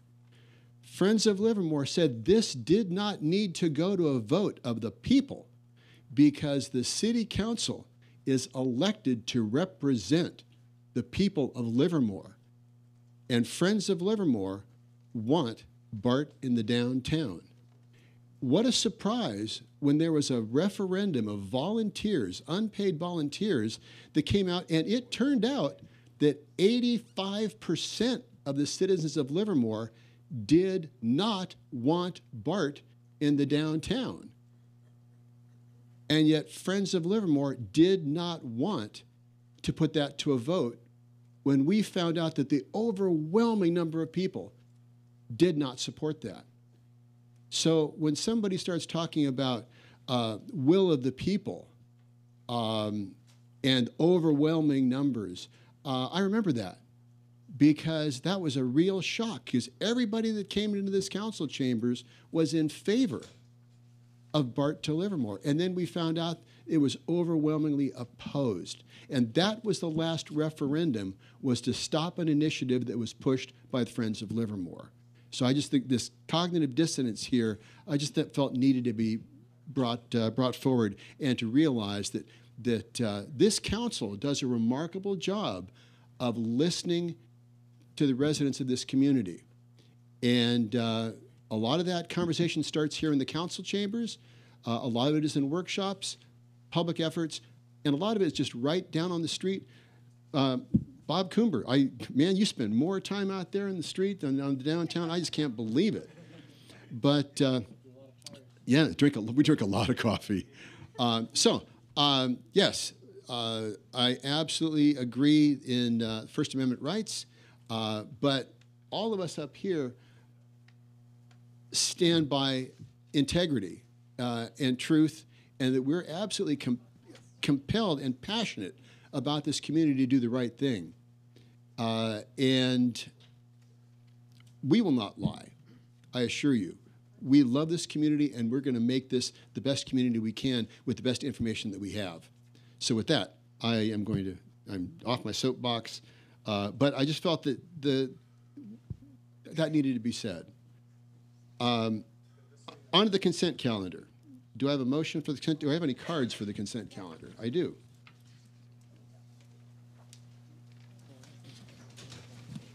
Okay, so I have 3 cards for 408, 404. Okay, let me have a, there's another one.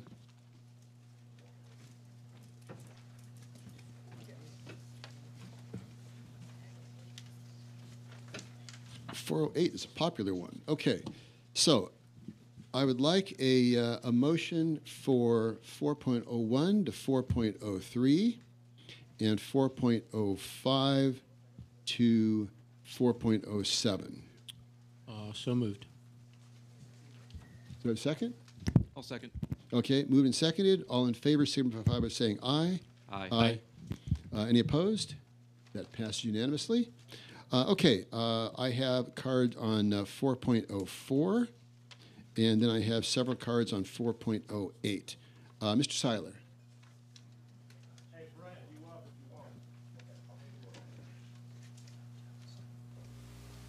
Trying to sneak out on us, huh? I was trying to get information on his dog to go to the East County Animal Shelter. Tell me, hang on, and you'll be right out. 4.04. 4.04. Okay.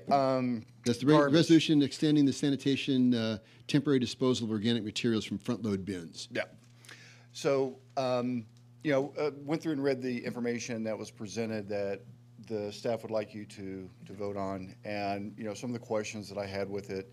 We started off in January where they said they had this problem, and then they moved forward to now, and they're asking for another extension because whatever has been tried hasn't worked to eliminate the problem, right? And I understand in business sometimes things take time to put together. But as a business person, I also know that when I have a problem that I have to address, we bring the forces together to address it. So now instead of getting the material that we want to get into compost, it ends up in the landfill. Also, what goes along with it is the metal, the glass, the plastic, the things we want to keep out of the landfill. And so they're not doing any separation. They can't make money at it when they do it. So they're going to put cameras in. And they said it was going to be monitored.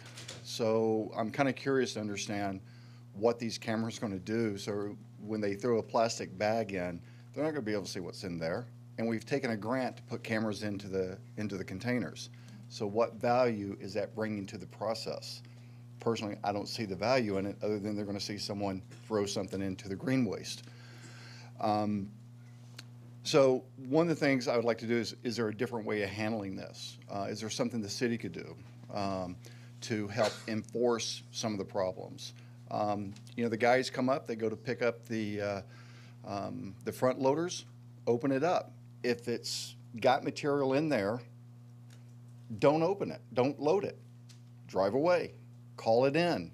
Have the garbage people call that place right away and say, we can't pick your trash up because of this. You go back and separate it.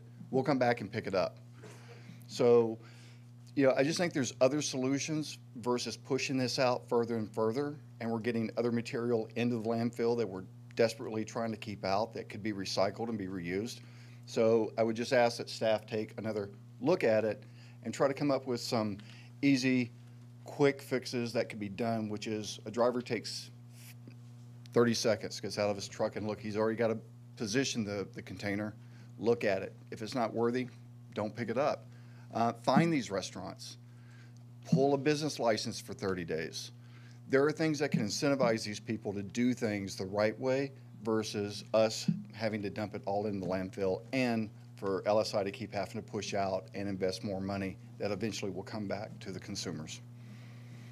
Thank you, Mr. Seiler. Just a quick comment to the staff. I know that we've been working on educating the businesses to ensure that we can get greater compliance. Comment on that? That is absolutely correct, and in fact, fines are part of the ultimate enforcement techniques here.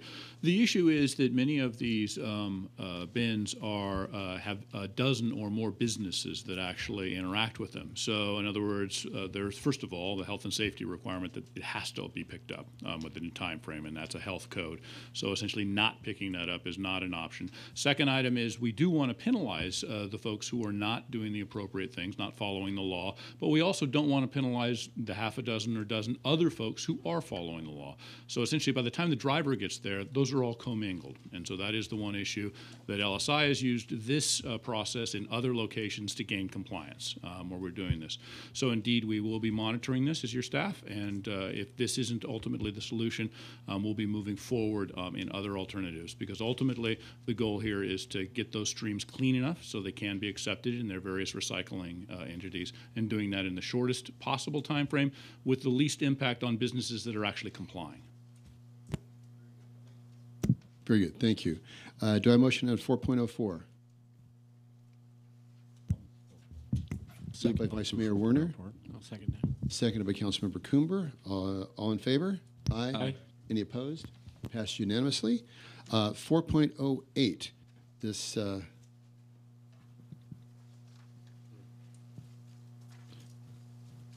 okay, this is the resolution appropriating $2.6 million of city affordable housing trust funds to Tri-Valley below market rate. John Bost, Helen Grew, Carl Wente, and Connie Cobbs. Mr. Bost. John Bost, representing Holy Cross Lutheran Church and Livermore Homeless Refuge. I've been a resident of Livermore now for about 12 years, and I've served as president of the refuge for the last 5, but have been a part of it since its inception.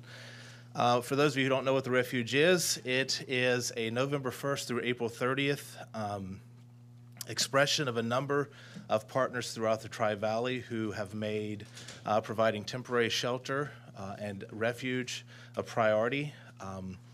We operate on a weather forecasted basis, which is that if the weather forecast is to be a 20% chance of rain or greater, or the weather is forecasted to be 45 degrees or less, the refuge will open, provided that our host sites are available and provided we have enough volunteers to staff the 3 shifts that we operate as part of the refuge.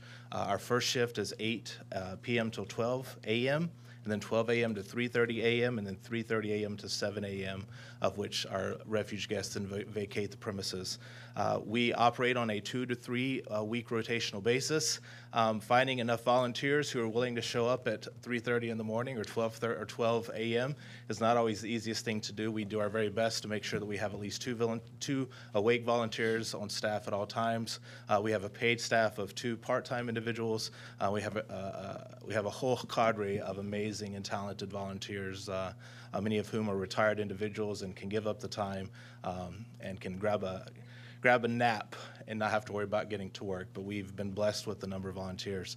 What's been challenging for us for the refuge over the years is the challenge of moving every 2 to 3 weeks from one site to another site. In addition to that, what that requires of the host sites is that they block off that space for 2 to 3 weeks at a time, which means that whether the refuge opens or not, provided that the weather conditions have been met, that space essentially has been blocked off. And so we're asking a lot of our churches, although we've had support from our Hindu sisters and brothers as well as our Muslim sisters and brothers financially for the refuge as well. It's a lot to ask of the host churches who believe in the work, passionately believe in the work, and are willing to continue the work. But we see a lot of promise in a centralized location where there are wraparound services. We see a lot of promise in the addition of permanent supportive housing. We know that it doesn't solve all problems, but I don't want to make good the enemy of perfect. I've learned over the years, when I first started this work 25 years ago, I was going to take the world by storm and twist the world by the tail and solve all of its problems. I've learned that progress happens in iterations and mitigations, and this is a wonderful iteration of service for our community that consolidates services, and we don't have to have our guests and our clients constantly moving around trying to find services. They can find that family and community there at Vineyard 2.0. Thank you. Certainly appreciate the tremendous efforts from Holy Cross Lutheran. And in fact, I recognized Bob and Donna McKenzie for their 10-year anniversary of operating the Livermore Homeless Refuge. They've been doing some phenomenal work there. And by the way, my wife painted the murals in your preschool. Heather Groh, Carl Wente, and Connie Copps. Good evening. I'm the Executive Director of Open Heart Kitchen. I'm here to speak in support of item 4.08. Open Heart Kitchen is extremely excited for this opportunity to work with the City of Livermore and HCEB to create a home for our neighbors exiting homelessness, paired with complementary services that have been historically provided at the Vineyard site. Open Heart Kitchen has been providing services to the Livermore community for over 20 years, and having our own permanent commercial kitchen at the has been long overdue. When you design a commercial kitchen, the first question they ask you is, how many people are you going to be serving? Our current kitchen was designed to serve 80 people, and we're preparing meals for over 600 people. In addition to working in a cramped kitchen that we outgrew years ago, our staff is producing meals with volunteers who may or may not have much experience and require more room than a typical restaurant team. A new commercial kitchen designed to meet our needs is just one small part of what this project will accomplish. The opportunity for other community agencies to provide and coordinate other safety net services under one roof will change the way that we serve our guests. Currently, when one of our guests asks for help that goes beyond the scope of what Open Heart Kitchen does, all we can do is refer them to another agency and hope that they connect with the right person and get the help they need that day. At the Vineyard Project, our staff can walk them down a hall and connect them with one of our other partners in the building for case management, housing resources, shelter, and much more. This will be a game changer for all of the people that we serve: the homeless, the working poor, children, and seniors. The Vineyard Project will be the next great example of the Livermore community coming together to make a difference in the lives of our neighbors in need. Thank you. Thank you. Carl Wente and Connie Copps. Mr. Mayor, Mr. Coomer, Mr. Warner, Mr. Spadowski, thank y'all for what you do. City staff, thank you. Those in uniform, I am remiss for not thanking you earlier for serving those that have to put a vest on to go to work. I salute you for looking after us. Thank you so much. 4.08, as I read it, the packet, 4.08 goes from page 89 to page 234 of the packet, right? I mean, that's a lot of pages going through there, $2.65 million of city affordable housing trust funds. I have spent a lot of time with Mr. Alessio just picking his brain. Anybody on the city staff to pick the brains, understand how this works. By all accounts, this is a good thing, but it's appropriate for a citizen who's not even a citizen because I live out of town, but I care deeply, right, to know how this stuff works. So we can take care. Mr. Scott, I'm curious as to why you're not talking to this one, because it seems like doing good stuff, right? And I want to help with solutions to it, because those societies that don't look after the most destitute, shame on them, right? And I'll accept that shame for our society. I so want to not have to talk about downtown, right? There's so much stuff about this place, and we can do better, right? We can do better. Thank you. Come with solutions, and so we can get after it for those solutions. October 9th at 7 p.m. at the Chamber, right, to talk about that. I'm going to be here. I don't like giving up every 7 p.m. this many days a week to go to Planning Commission, Health and Human Service, all this, but I like good government, of the people, for the people, by the people, and to the republic for which it stands. What a beautiful democratic republic we do have. I apologize on the name, John Boost. Thank you so much for what you do. Thank you. Thank you. Heather Grove. Is that you? Thank you, right? Like giving time, making a difference in people's lives. Like, that's awesome. I salute you for what that is. Mr. Alessio, I look forward to continuing to go through, because I read page 89 to page 234, and I got to admit, I didn't understand all of it, so I might come knocking on your door or someone on your staff to try and really learn. City government, it's how it goes. Like, what does that even mean, those affordable housing funds? What are they dictated towards? In this case, it seems like a wonderful project, wonderful people putting it behind it to care about the destitute. Those societies that don't take care of those in the worst shape, shame on them. We want to continue to do better and get after it. Support this, all out. Cheers, y'all. And on that note, Connie Copps. Mayor, staff, this was the item that I was talking about at Citizens Forum, the $2 million project that's by it's two organizations, but under one owner, and it's an LLC and a not-for-profit, I think, organization. And so here's what I understand about it, that there's up to 29 units on North Livermore, and there's already a lot of housing in that area, and I'm not really good at traffic impacts, but I would think too, like common sense, that maybe putting it there might be a little much, but we want the housing. We want to take care of our, like Carl said, our downtrodden or whatever, But I'm thinking if you trade land with them, put the hotel there, expand our footprint for downtown, this would be a good project for downtown. And after all, like the housing, the loan that we got for the downtown was based on affordable housing, so I'm just wondering if you switch that nice project to like maybe border Stockman's Park. It's a good place for the people that are running it, because there will be services offered, and in that space that's in between there, maybe we can get some of our older homes retrofitted into bed and breakfast to add more places to stay where it's iconic. Again, coming from Wisconsin and 7th grade, we had one Mexican family in our school and one black family, so it was all kind of people settled in an area. And when I came out here, I just fell in love with the Mexican food because it's so authentic. And I don't know if we're going to get a lot of people from around, and I'm not saying we have a lot of good restaurants that are out there, even the ones not downtown, Peking, Chinese, it's very good.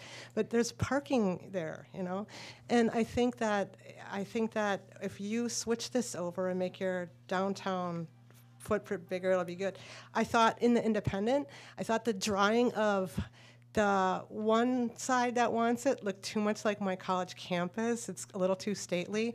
And Unifies, well, that was cartoonish. We don't know exactly what it is. I would hate to be you guys deciding all this stuff, but I would look at, expanding the footprint. The hotel could be just about anywhere if we trick it in right. Thank you. Thank you, Ms. Copps. Mr. Scott. Hand that to the city clerk.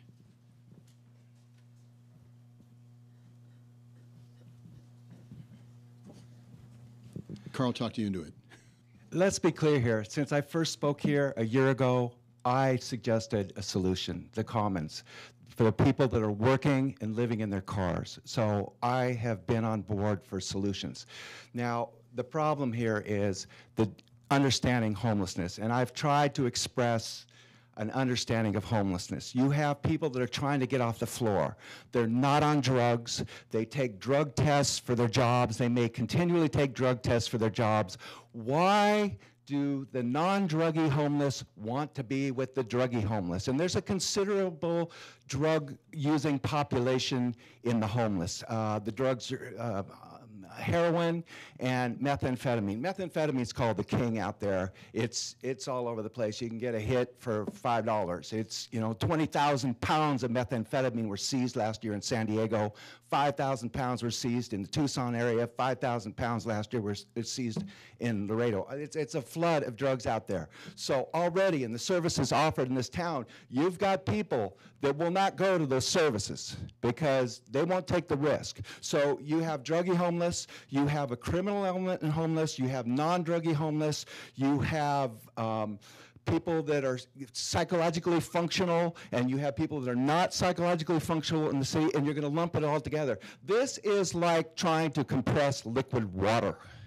It's the same mode. You're just putting it all together. And the unfortunate thing in our language is that we have this one term called homeless, and we do this generalization. And that's why I've been proposing for a year now that the people that are able to get off the floor and want to get off the floor, you go with something that would be successful, because there's so much service. And how are you going to keep the drugs out of Vineyard 2.0 that's by Junction Avenue School? I have no idea. Let's understand homelessness a little more than we are. Thank you. Thank you, Mr. Scott. It is complicated. I understand that. And we have had parking lots where people have been able to, homeless have been able to stay and camp, and they have been an utter failure for many of the reasons you just described. So it is very difficult. Now, there will be staff, there will be people on site and services on site to ensure that we do keep drugs out of Vineyard 2.0, because we want Vineyard 2.0 to be a success. And what's key is the wraparound services to ensure that success. And just assigning somebody a parking lot for everybody to congregate, that's not going to be a success. We've seen that, and that doesn't work. We're trying to find models that do work and expand those. The staff that we have working with the city on this are tremendously dedicated. We've had some of them spoken of earlier this evening. I work with them closely, and they are passionate about what they do, and we absolutely want to be able to lift people out of homelessness. It takes resources beyond what the city has. I believe the city of San Francisco spent $241 million last year on homelessness. $241 million. That's over twice the entire budget of the city of Livermore, and they're not even close to solving the problem. So yeah, it's complicated, and we're starting a little bit at a time, and we're going to keep growing that with models that we hope will work. So I understand your frustration, but understand the passion of the people that we get to work with that are trying to find solutions in the long term. So again, I appreciate your passion on this as well, and we'll continue to work together and continue to work to solve this. So thank you very much. We'll keep up the conversation, I guarantee it. Can you define for the public what wraparound services mean, sir? Let me hand that off to people that really know what they're talking about. But it's the wraparound services that enable people to succeed, and mental health services, housing. Let me hand off to Claudia Young.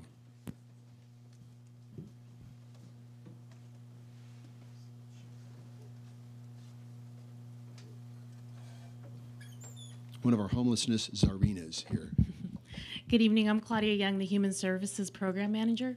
So wraparound services are all the services that you would need to keep somebody in permanent housing. So that would include mental health services. It could include substance abuse services, or other simple services such as maybe access to food or access to health.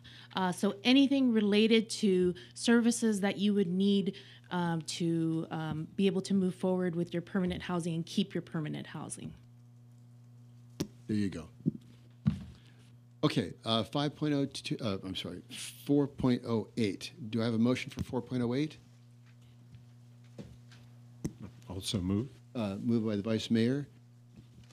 I'll second. Seconded by Councilmember Spadowski. Any discussion on the motion? All in favor? Aye. Aye. Any opposed? It passes unanimously. Thank you all for your comments. And with that, we go to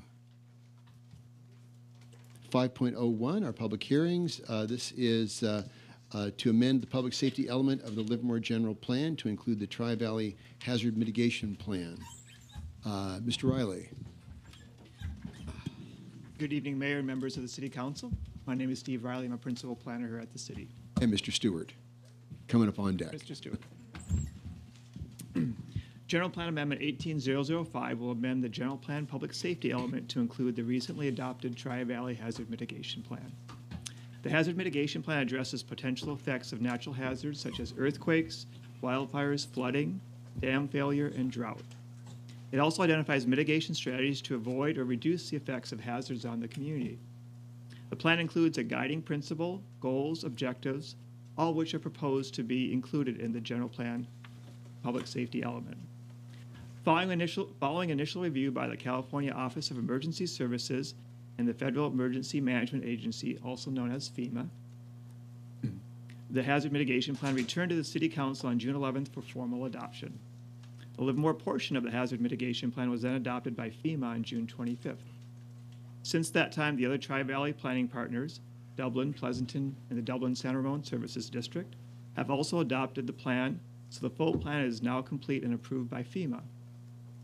State law limits the amount of disaster relief funding local agencies can receive unless the agency has adopted and incorporated a local hazard mitigation plan into its general plan public safety element. The general plan amendment is intended to fulfill this state requirement. FEMA's adoption of the hazard mitigation plan supports the city's application for two disaster relief grants to address the damage from the 2017 flooding. Both applications are still being evaluated for funding. The Planning Commission recommended approval of the general plan amendment at its July 17th meeting. Therefore, staff recommends the council adopt the negative declaration and approve the general plan amendment. The staff is available for any questions. Any questions for staff at this point? Or do we have comment cards? Or just questions at this point? Or just questions? Then no questions, just comments. Okay. I have any cards? I'm going to open the public hearing. Going once. Okay. Close the public hearing. Now comments. Comments. Excuse me. Congratulations on getting everything together. This is, I do the same as part of my day job, so I fully understand all the work. It really, doesn't convey everything that you have to go through. The amount of work, in particular for the first-time plan. And I'll reiterate my statement from the last time we saw this. We need to try and get more partners next time. School districts, LARPD, anybody who has assets and has taxing authority should be included in our plan. So great job. And also great job getting it past Cal OES and FEMA. Sometimes it depends on who's reviewing it. The rules and items can change greatly. So this is actually a pretty big deal. So thank you very much for working on it and getting this partnership. It's great that we have all three cities and DSRSD in this first round. And we're actually going to have an emergency operations center to start doing some of our training and making this all work. A long time ago, this would have opened the door for OES for center funding, but FEMA has since been a little bit tighter with their money and what you can use it for. But again, this also opens up grant opportunities, so I'm glad to see that we're going forward with that. Councilor Coomber? Yeah, I just wanted to appreciate the effort going into a first effort is always the greatest opportunity to call out all the failures we find in it. And I didn't find a heck of a lot because I have nothing to compare it to. And I know, just given your history, that it's going to get amended, changed, additions, and so on. So it's a great first effort. It used to be when I used to write policy when I was at work. There's nothing worse than writing a policy on a new procedure, something we had never done, and having it come up with something that was going to work and cover all the bases. And you may not have it there, but I'll tell you what, it'll take me a few more hours than I had to look at it to find it. Thank you. Other questions, comments? I just want to echo some of the other comments. Thank you so much for doing this, and it advances one of our top priorities for the public safety, so it's a good step forward. And public safety continues to be our number one priority. So thank you again. Do I have a motion? I'll move approval. Moved by Councilmember Spadowski. I'll second it. Seconded by Councilmember Coomber. Any discussion on the motion?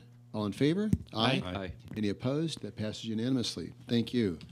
5.02, the CAPER, the Consolidated Annual Performance Evaluation Report.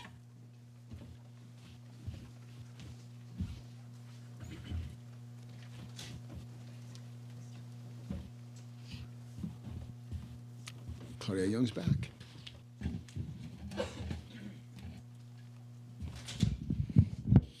Good evening once again, Mayor, Council members. My name is Claudia Young. I'm the Human Services Program Manager.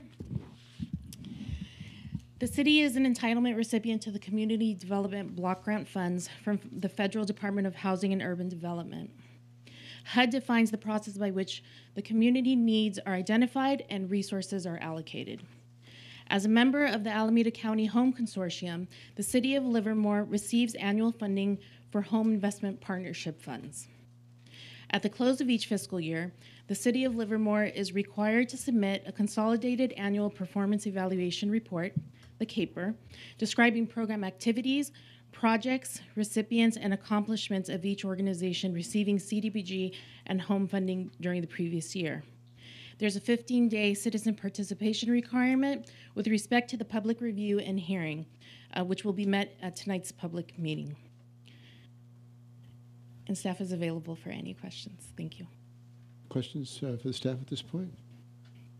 Okay, I do have one card. I'm going to open the public hearing. Greg Scott.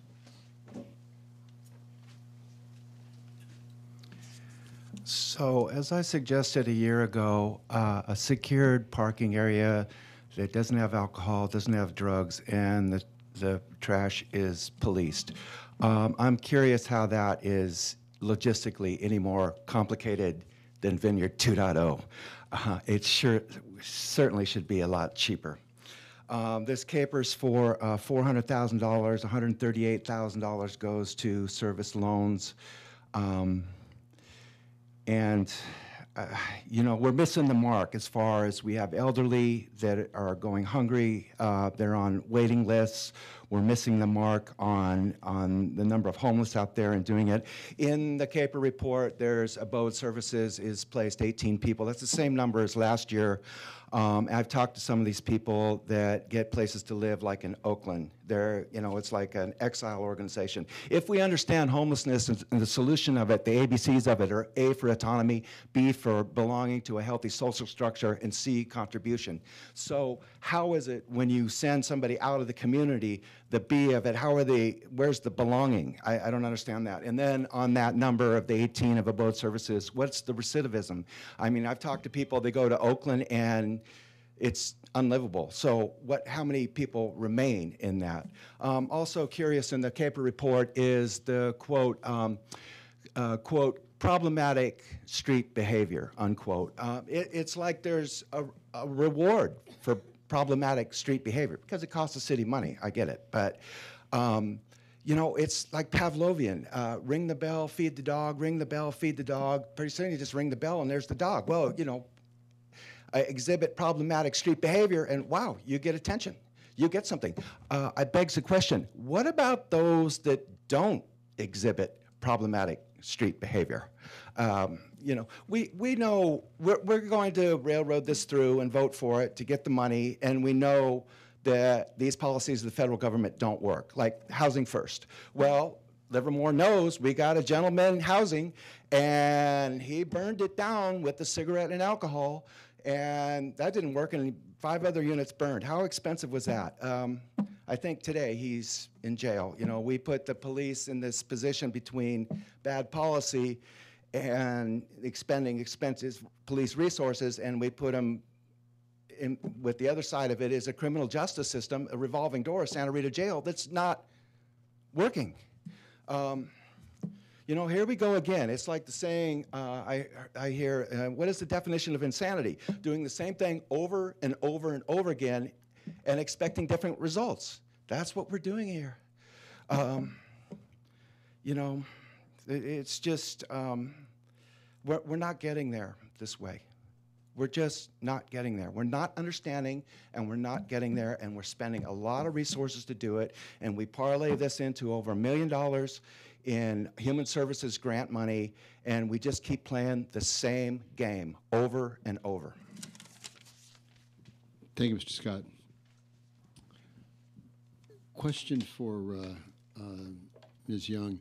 Could you speak to the Section 108 loan repayment? I think that's what Mr. Scott's referring to, the $138,000 debt service. Sure. So I want to stress that HUD defines the process and defines what we can fund. So out of the almost $400,000 that we get, we can actually only use 15% of our grant for public services. The rest of the grant can be used for economic development, for residential rehab, and other capital costs, such as the 108 loans. Now, the 3 108 loans that are on there is the Access Health Center. So we pay into the loan that was made for the Access Health Center in Pleasanton because it serves the Tri-Valley. We also have the loan for Hagman Farm, which serves youth with disabilities. And then we have 141 North Livermore, which is where Echo Housing is currently, and they do housing counseling. So those are eligible expenses under the CDBG funds. So that's part of the wraparound services, the housing counseling that we're doing. Correct. Okay. All right. So these funds are they're debt service, but they are to stand up operating and working facilities, which are existing and making services available. Correct. Okay, so those they are being put to good use. It's not just paying off a debt. It's because these facilities are in Livermore, and certainly they're in the Tri-Valley. Access Healthcare is a tremendous resource for the entire region. We have it here in Livermore, and also the facility that you mentioned in Pleasanton. Correct. And Pleasanton actually pays into our 141 North Livermore loan right. also. Oh, very good. Okay, thank you. Any more questions, comments? Do I have a motion? I'll move approval of 5.02. Okay, moved by Councilmember Spadowski. I'll second. Seconded by Councilmember Werner. Any discussion on the motion? All in favor? Aye. Aye. Any opposed? Passed unanimously. Okay, 5.03. Let's go to this is the approval of the Third Amendment to the DDL for Mid-Penn housing.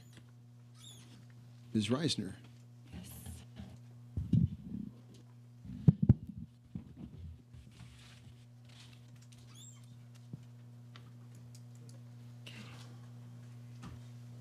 Okay, thank you, Mayor Marchand and council members. Tonight, the City Council is asked to take actions that will further the progress of Chestnut Square as we move towards completion of that project. As you know, staff has been working with Mid-Penn Housing as the master developer for the Chestnut Square site. Chestnut Square is a 3-phase development, including a senior and family affordable rental phase and a market rate for sale townhome phase.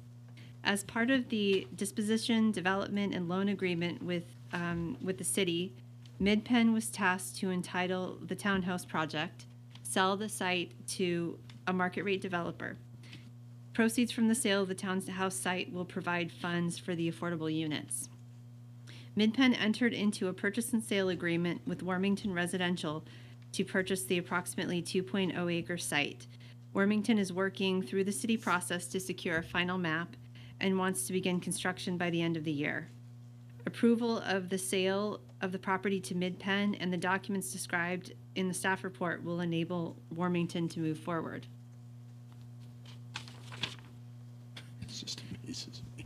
All of the disposition steps outlined tonight were contemplated in the previously executed DDLA, and nothing has changed since it was initially executed. The disposition is to occur essentially in 2 transactions. First, ownership passes to Mid-Penn, then to Warmington. Due to tax concerns which conflict with their nonprofit status, Mid-Penn has asked that only the property pass through their ownership and not the funds. All of the disposition steps would take place in immediate succession within the same escrow. So first, the townhouse parcel will transfer from the city to Mid-Penn for the appraised market value of $3.3 million. At the time of sale to Mid-Penn, the city will not collect the funds, but rather will hold a promissory note for the $3.3 million. Mid-Penn will then immediately sell the parcel to Warmington, and through the assignment and assumption agreement, Warmington will assume the responsibility to pay the city's promissory note. Finally, Warmington will pay off the city's note, and these funds will be returned to the city minus customary closing costs to be held for use for funding of Mid-Penn's affordable family project.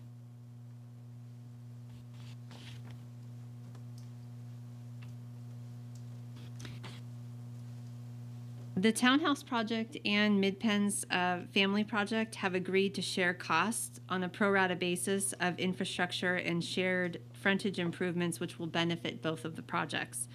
As part of the purchase and sale agreement with Mid-Penn, the family project and townhouse project will co-fund an escrow that Warmington will access to construct the improvements concurrent with the townhome phase. This arrangement requires the family project contribute up to $900,000 as their share of the infrastructure improvements, and Mid-Penn has asked to utilize the city's development loan in order to pay for those improvements, which will save the money project ultimately. If approved, the remaining amount of the city's loan, so the balance of the city's loan of up to $5,315,292 would be available once Mid-Penn secures all financing to develop the project and submits a final finance plan to the city, this is anticipated to occur in December of this year. So at this time, staff recommends City Council approve the actions which were described in the staff report and the resolution. And these include approving a third amendment to the disposition, development, and loan agreement with Mid-Penn, which will allow them to complete the townhouse sale. Approve the sale of the townhouse parcel to Mid-Penn Housing for the fair market value of $3,300,000. Approve the assignment of the promissory note and deed of trust with assignment of rents between Mid-Penn and Warmington in substantial form, subject to city attorney final approval of that document.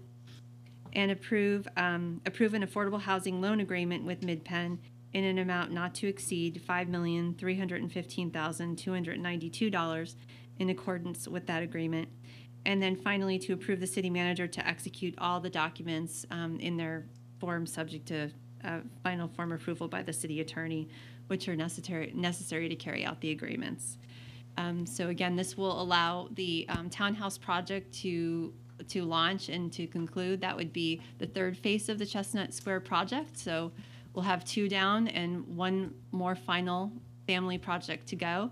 But this significantly advances the development of that site. And this concludes staff's presentation, and I'm here to answer any questions you have.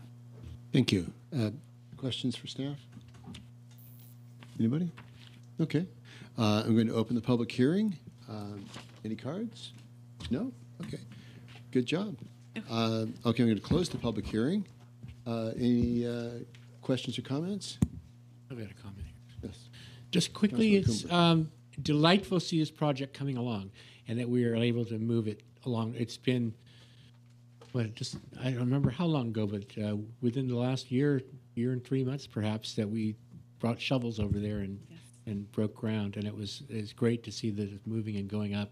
Kind of cool to drive by it a couple times a week and see that it's moving so quickly. It's going to be a great place for some people to stay once it's built, and I look forward to seeing it in its completed form. It's just I'm just kind of incredulous that it's happening so fast, and I really appreciate it. Great. Any further comments? I would echo what I just heard and say this is good progress. Want to see it continue, and so I'll move staff recommendations on 5.03. Okay, motion. Let's second that. Who's going to second? No, go ahead. Okay. Councilmember Coomer seconds it. Again, this really is a remarkable project, and it enables a broad spectrum of people to be able to stay in our community, to be able to afford to still live here. And it's becoming more and more difficult. But these, we want to be able to keep these resources, especially the seniors, and provide services for those that are less fortunate. So I think it's a win for everyone. So with that, it's moved and seconded.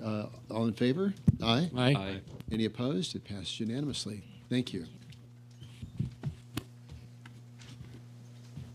Okay, we're going to take about 5 minutes and then come back for the main event, 5.05.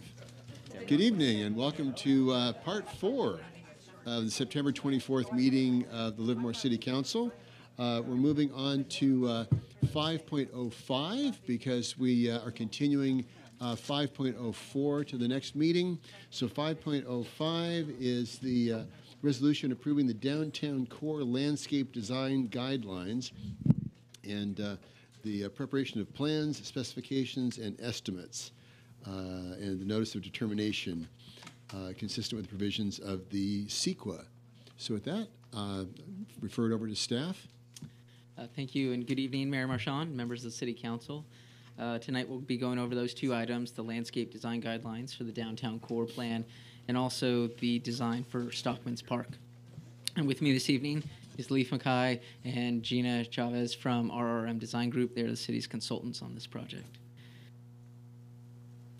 So this is just to orient us, the core concept plan, L Street, Railroad, and South Livermore Avenue, and First Street is down here. Back in January, Council adopted this downtown core plan, which set the locations and development intensities for a variety of elements, including boutique hotel, commercial retail, cultural facilities, residential uses, a public parking garage, and then Stockman's Park. A key component of the plan is the presence of an extensive open space area that extends all the way from South Livermore Avenue through the site all the way to L Street, with strong pedestrian connections that tie to the rest of the downtown open space fabric, including an east-west connection through the site, pedestrian connections to First Street, and also across Livermore Avenue into the theater that fronts the Bankhead Theater. Part of implementing the components of the core plan, including the development of landscape guidance that will articulate the vision for this area, help achieve the desired character, and facilitate the design and development of public spaces with a strong pedestrian connection as intended under the plan. The guidelines are flexible and broken into the following components, including downtown project area as a whole, streetscapes, and then the design of plazas, paseos, and parks, and also provides guidance for landscape treatments for private developments as they interface with the public realm. The guidelines look to successful elements of the existing downtown places, including First Street and Blacksmith Square as models for good urban design and active spaces. First Street's streetscapes, plazas, and the active interface with commercial uses, and again, its strong pedestrian connections serve as examples to successfully implement the downtown plan area. Similarly, Blacksmith Square also serves as a reference based on its proximity to the plan area and also because of its plaza and the visual axes and decorative treatments that it uses to make it such an inviting space. The intent of the guidelines is to complement these existing spaces and create synergy with them through links and visual cues. The guidelines are intended to relate to but not mimic First Street, which is distinguished as downtown's signature street and center. So again, here is the concept plan, and based on the landscape guidance in the guidelines, this east-west road includes trees such as Catalpa and elm, located in slightly larger planter areas that will help them grow to provide ample shade over the street and east-west pathway and make this east-west road corridor a very park-like setting.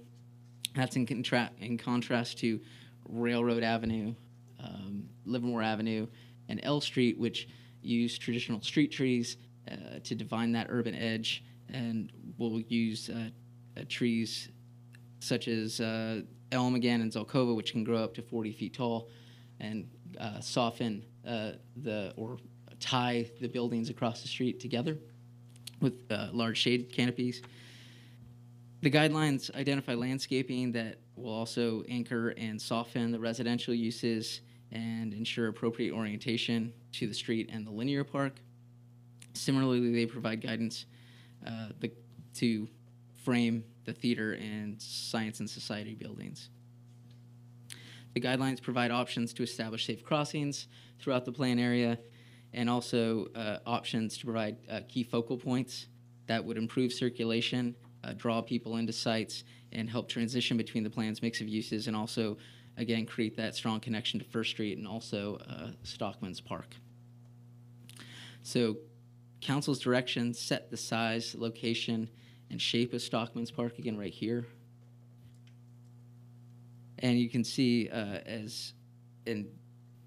set the size, location, and shape of Stockman's Park, and this was based on key learnings and urban design practices that were identified as part of the downtown engagement process.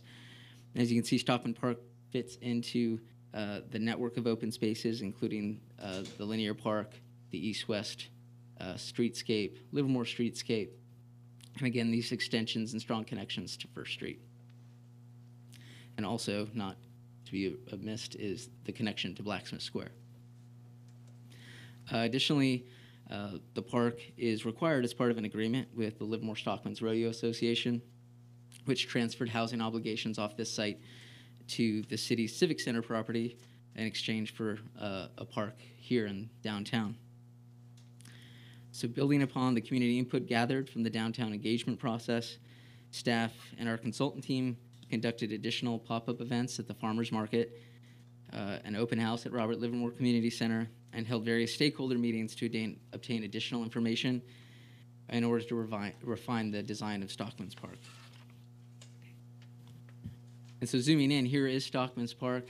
It's this area here, and encompasses and surrounds the theater and Science and Society Center. The community has envisioned this park space as an active and flexible space that can function both for passive recreation, social interaction, and also formal community events and gatherings. The community has also prioritized this space as safe and secure, with a feeling of openness, but also with shade and ample seating. Outside the park, but shown on this graphic, is a playground structure over here in the linear park. This comes out of the community's desire for playground equipment and play structures in downtown, but not necessarily in Stockman's Park. And this would, again, help provide that connection between the linear park and Stockman's Park to draw people into this space and vice versa. And the development of that playground and the linear park in general would be coordinated with any sort of housing development on that site and consistent with the landscape design guidelines. So Stockman's Park is made up of a variety of park elements that contribute to its character, and we'll walk you through those now. And we'll start here on South Livermore Avenue. So if we're standing on South Livermore Avenue and we're walking into the park, we're walking under a gateway feature, an archway, reminiscent of the Blacksmith Square arch that really signifies to you that you are now entering and crossing into the threshold of Stockman's Park. And you come into this small circular plaza area, the focal point across the park to the theater, extensive grass area. This is really your living room of the park. And from here, you can go around in either direction via this horseshoe-shaped promenade that is anywhere from 10 to 15 feet in width. It allows for comfortable circulation. You can walk shoulder to shoulder and allow for passing. You can even hold hands if you want to, but it's not necessary. And so this pavement area is envisioned as concrete, really soft, subtle earth tones, and very smooth and simple finishes that'll complement the landscaping and also the surrounding buildings. And again, to distinguish it from First Street, that we're not mimicking First Street and the bluestone. We're using slightly different color palettes here in Stockman's Park. In addition, along the promenade, you'll see that there are seat walls interspersed along the grass edge. And these seat walls allow for casual seating in either direction. They allow, again, flexibility of the space so that if there's some activity happening here, I can sit and face the lawn, or I can sit and face the theater. Conversely, I can sit and look back at this dining area where there's a lot of activity happening. In addition, The seat walls are strategically placed to allow for ample breaks, right, to allow for continuous and seamless circulation through the park space, both the grass and the hardscape. These seat walls also provide an opportunity to allow for power outlets and things like that that would further contribute to the flexibility space by allowing special events to set up booths, and if they need power, they have a whole range of options throughout the space.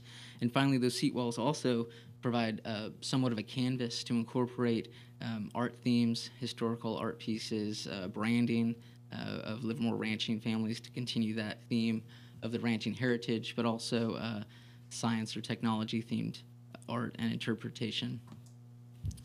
Then moving inward to the site, the grass area is the key feature. It's the center of the park. It allows for, again, community gatherings, special events, just informal recreation and socialization, and it really is a multi-purpose flat lawn area. It is framed, however, by these tall shade trees, which are London plane. Grow really tall. They have high-low limbs so that you can see through them and under them. You can stand and be under them comfortably. They allow for lines of sight in and through the park, further contributing to that feeling of openness and safety and security. And then moving back, the outer edge of the promenade around the dining areas includes golden rain, which are strategically placed here to allow for that filtered shade effect, that kind of warm glow you get that you really want as part of your outdoor dining experience, and really contributes to that ambiance and activity.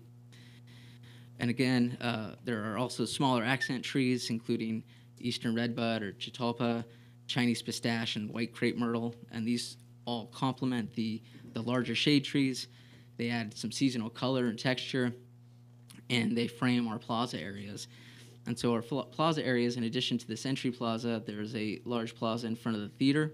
It's flat, it's at grade, and it is set up in a way that could be used easily accommodate a temporary stage to have an outdoor performance. It also functions as a space for pre or post theater performances. It's sort of an outdoor lobby, if you will, and really can activate this side of the park too. In addition, there's a plaza between the Science and Society Center and the theater. Again, it's flat, it's at grade, but the difference is it has trees strategically planted coming up through the pavement to allow for lines of sight, again, visually connecting the linear park and the Stockman's park. Also, you'll notice that there are little interactive art pieces and other science or technology-themed pieces in this area to tie to the Science and Society Center. These art pieces are meant to be interactive, touch them, play them, climb on them, and they're educational components for all ages. And then finally, the plaza fronting the Science and Society Center and tying to the extension of Blacksmith Square is this circular plaza. It's where the Stockman's art piece is, located centrally here. These are Chinese pistache trees we're envisioning. They grow tall enough to give you some shade in the summer, but they also provide that really vibrant colors in the fall that will make that plaza pop. The art piece is located in the center of this plaza, and because of these tall trees, you can see it from most any vantage point in the park, either from this plaza, Blacksmith Square, or even the lawn area. And one of the notable focal points is that it's on a direct visual access to First Street. So if I'm standing in this plaza here and I turn and look to First Street, I can see all that activity and it draws me in. Conversely, if I'm walking on First Street and I look through the Paseo, this art piece is framed and I know instantly Stockman's Park is that way. And of course, I mentioned the art piece, and he happens to be sitting here right next to me. Will be available for questions later. Moving into some of the details, here are examples of some of the trees that are envisioned as part of Stockman's Park. Again, they're tall park-like setting. You can walk under them comfortably. They provide a lot of shade and high full canopies.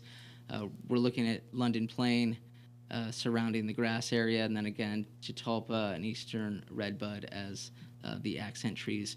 So cova is another tree we can use in some of the plazas or linear park, but we're really looking at those as street trees on Livermore Avenue and L Street. So here is the art piece. Here's an example of some of the seat walls as used as a canvas for interpretive art. You can etch into them, you can stamp them. And then here are some examples of some of the interactive art pieces. This one's more natural, it's a frog, but this one is more science-based. This is from the Lawrence Hall of Science in Berkeley. And then drilling down a little bit more into the details, this is what we mean by subtle earth tones, sand color, or light gray. For the pavement, again, smooth finishes, even textures, complement the buildings and landscaping, but also easy to transition between the existing sidewalks that surround the perimeter of the site. Again, seat walls will provide flexible seating in either direction, but also interspersed some traditional benches in some of our plazas. And then finally, the gateway we had mentioned earlier, similar to Blacksmith Square, and the horseshoe is an example of how we can add some more theme and character elements into our pavement and some of the other features of the park. So painting back out, this is again the sum of all its parts. This is Stockman's Park. It's an active space, active community space. It commemorates Livermore's heritage. It commemorates the contributions of the Stockmans and our service members. And again, it is connected to all the other parts of downtown, including First Street. So with that, the Planning Commission and staff are recommending City Council instruct staff to file a notice of determination with Alameda County Clerk, adopt a resolution approving the downtown core plan landscape design guidelines, and adopt a resolution approving Stockman's Park design. And staff and our consultant team are available for any questions.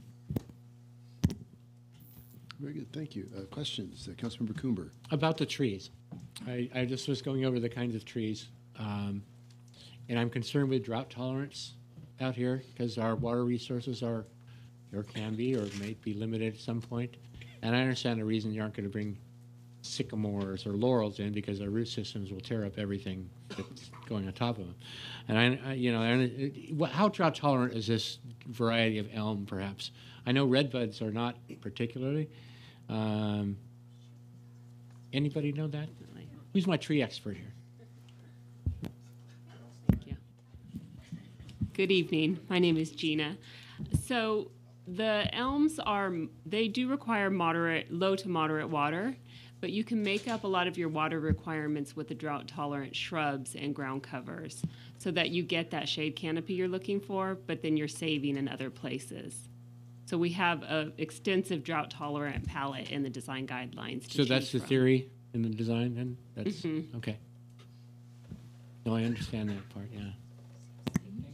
Councilmember Spadowski. And I'm glad Councilmember Coomer asked that question, because if we were looking at this project about 4 years prior to this, during the drought, I think that people would be very concerned with the amount of green that's installed. So we need to make sure that we conserve water as much as possible, because when a drought comes around with state restrictions, if they start restricting how much we can irrigate public landscape, that might start to look a little concerning. A question for Mr. Ross: is it okay to hold hands on a play structure? I think, anyway, no. Yeah, I think it's a great design. I don't have any further questions, but I do have a comment before public comment, and I just wanted to make this point. And please, if people will consider this in their comments, anybody who claims that they support Stockman's Park and this design, yet support an alternate concept that's being circulated by specifically, I don't know, Friends of Livermore, Vibrant Livermore Community Group. I guess the plan has transferred over to Friends of Livermore. You cannot take the benefits of the Stockman's offer and ignore their wishes. And what I mean by that is that the Stockman's Park name and the benefits are being used without talking to the Stockman about their design and their wishes. It's mutually exclusive. So if you are taking liberties with their benefits and their design and then coming up here and saying that you support Stockman's Park, that is simply, it can't be true. The group that is using Stockman's Park and the benefits from the park have never met with the Stockman, to my knowledge. They've attempted once to reach out to them and said, oh, that was it, we could never meet, which if you know the people leading these groups, they will call you 7 times a day to arrange a meeting. So the effort to reach out to the Stockman has been not even symbolic. It's been the definition of bare minimum. And if you come up here and say, I support the Stockman's park and their plan, yet I support a referendum or this alternate concept, it's not a proven plan or design, it's still a flawed concept, that those two statements cannot be true together. So I wanted to get that out of the way before we had any public comment. Okay, thank you. Any further questions or comment or questions at this point for staff? That really is a remarkable statue. I really like that. Do we have cards? Very good, thank you. Okay, we've got 11 cards, so we should be able to get through this pretty quickly. Number 1 on the list is Don Stasa, Rich Buckley, and Marianne Brent. Mr. Stasa.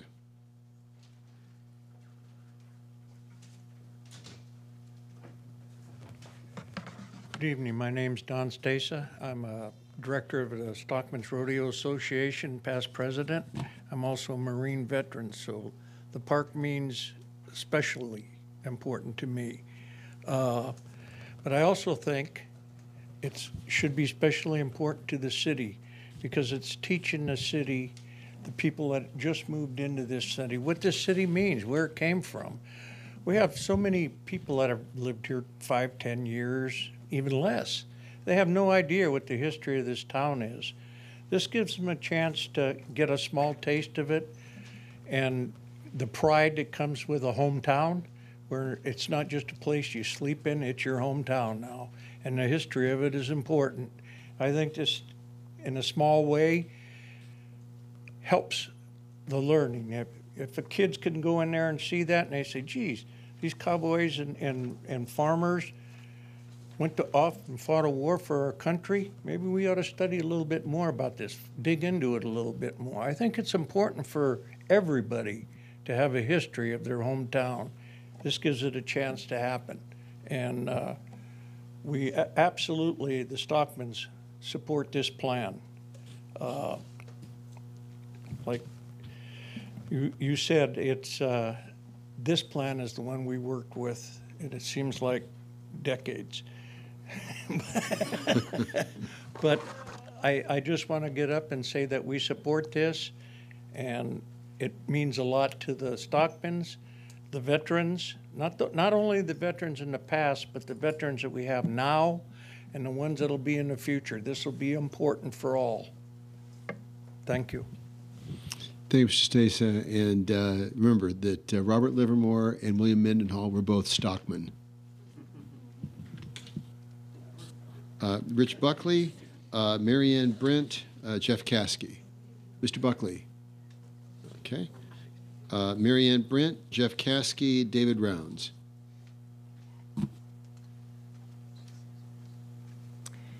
So, good evening, Mr. Mayor and council members and staff.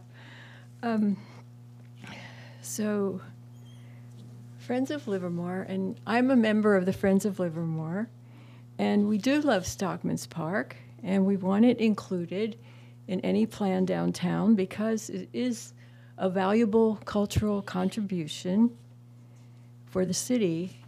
And I would like to invite the Stockman to our home for a meeting so that we have a conversation with the Stockman and see what comes of that. I think it's a very good idea to talk to the Stockman. I know the Friends of Livermore tried to arrange a meeting. It didn't work out, and let's see if we can do it this time. I will give you our contact information, and let's see if we can make it happen. So for this particular item also includes landscaping, and I would suggest the city consider the results of the referendum before starting the landscaping plan. The referendum seeks to give voice to the thousands of Livermore residents who want a better plan for the Lucky site, who want the best plan for the Lucky site, including all the things that we've been talking about. And I just wanted to add that my husband, Ralph Moyer, and I built our home, and it's a much smaller place than the area of the 8.2 acres. And we spent 3 years working with an architect to come up with a plan for our house. And so I think it's important to take time, and I know that you don't feel that it's rushing through, and you think that this has taken quite a bit of time to come up with the plan that you have. But I can assure you that this plan will be in the city for 50, 60, 70 years, and it can't be undone once it's done. And I want to thank you for the opportunity to talk. Thanks. Thank you, Ms. Brent. Jeff Caskey, David Rounds, Jean King.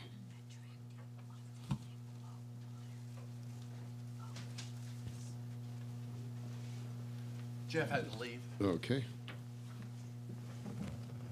So staff has done a great job with their landscaping. You always do a nice work with landscaping, and I thank you for that. As far as Mr. Spadowski's comments, I support Stockman's Park, and I support the referendum. As far as I'm concerned, the city has an agreement with the Stockman, and that agreement should be fulfilled. Mr. Fenster from the Stockman's Association has written a passionate letter he sent to the publisher of The Independent, and it was published, so I was able to read it. The letter should have been addressed to me, but he didn't know that, so that's fine. In that letter, he asked for an apology for our interfering in the agreement and for challenging the plan. I won't apologize for challenging the plan. We have a right to do this, and the plan has some problems. I will apologize to you and Mr. Fenster and his organization because they've been drawn into this dispute. That is unfortunate, and it happened because of the way the city chose to write the zoning amendments that lumped Stockman's Park into the overall zoning for the site, and because of the rules of referendum, which require us to do certain things when it comes to challenging zoning amendments. The city could have written the zoning language in a way that would have isolated Stockman's Park from the rest of the zoning changes that impacted the downtown plan.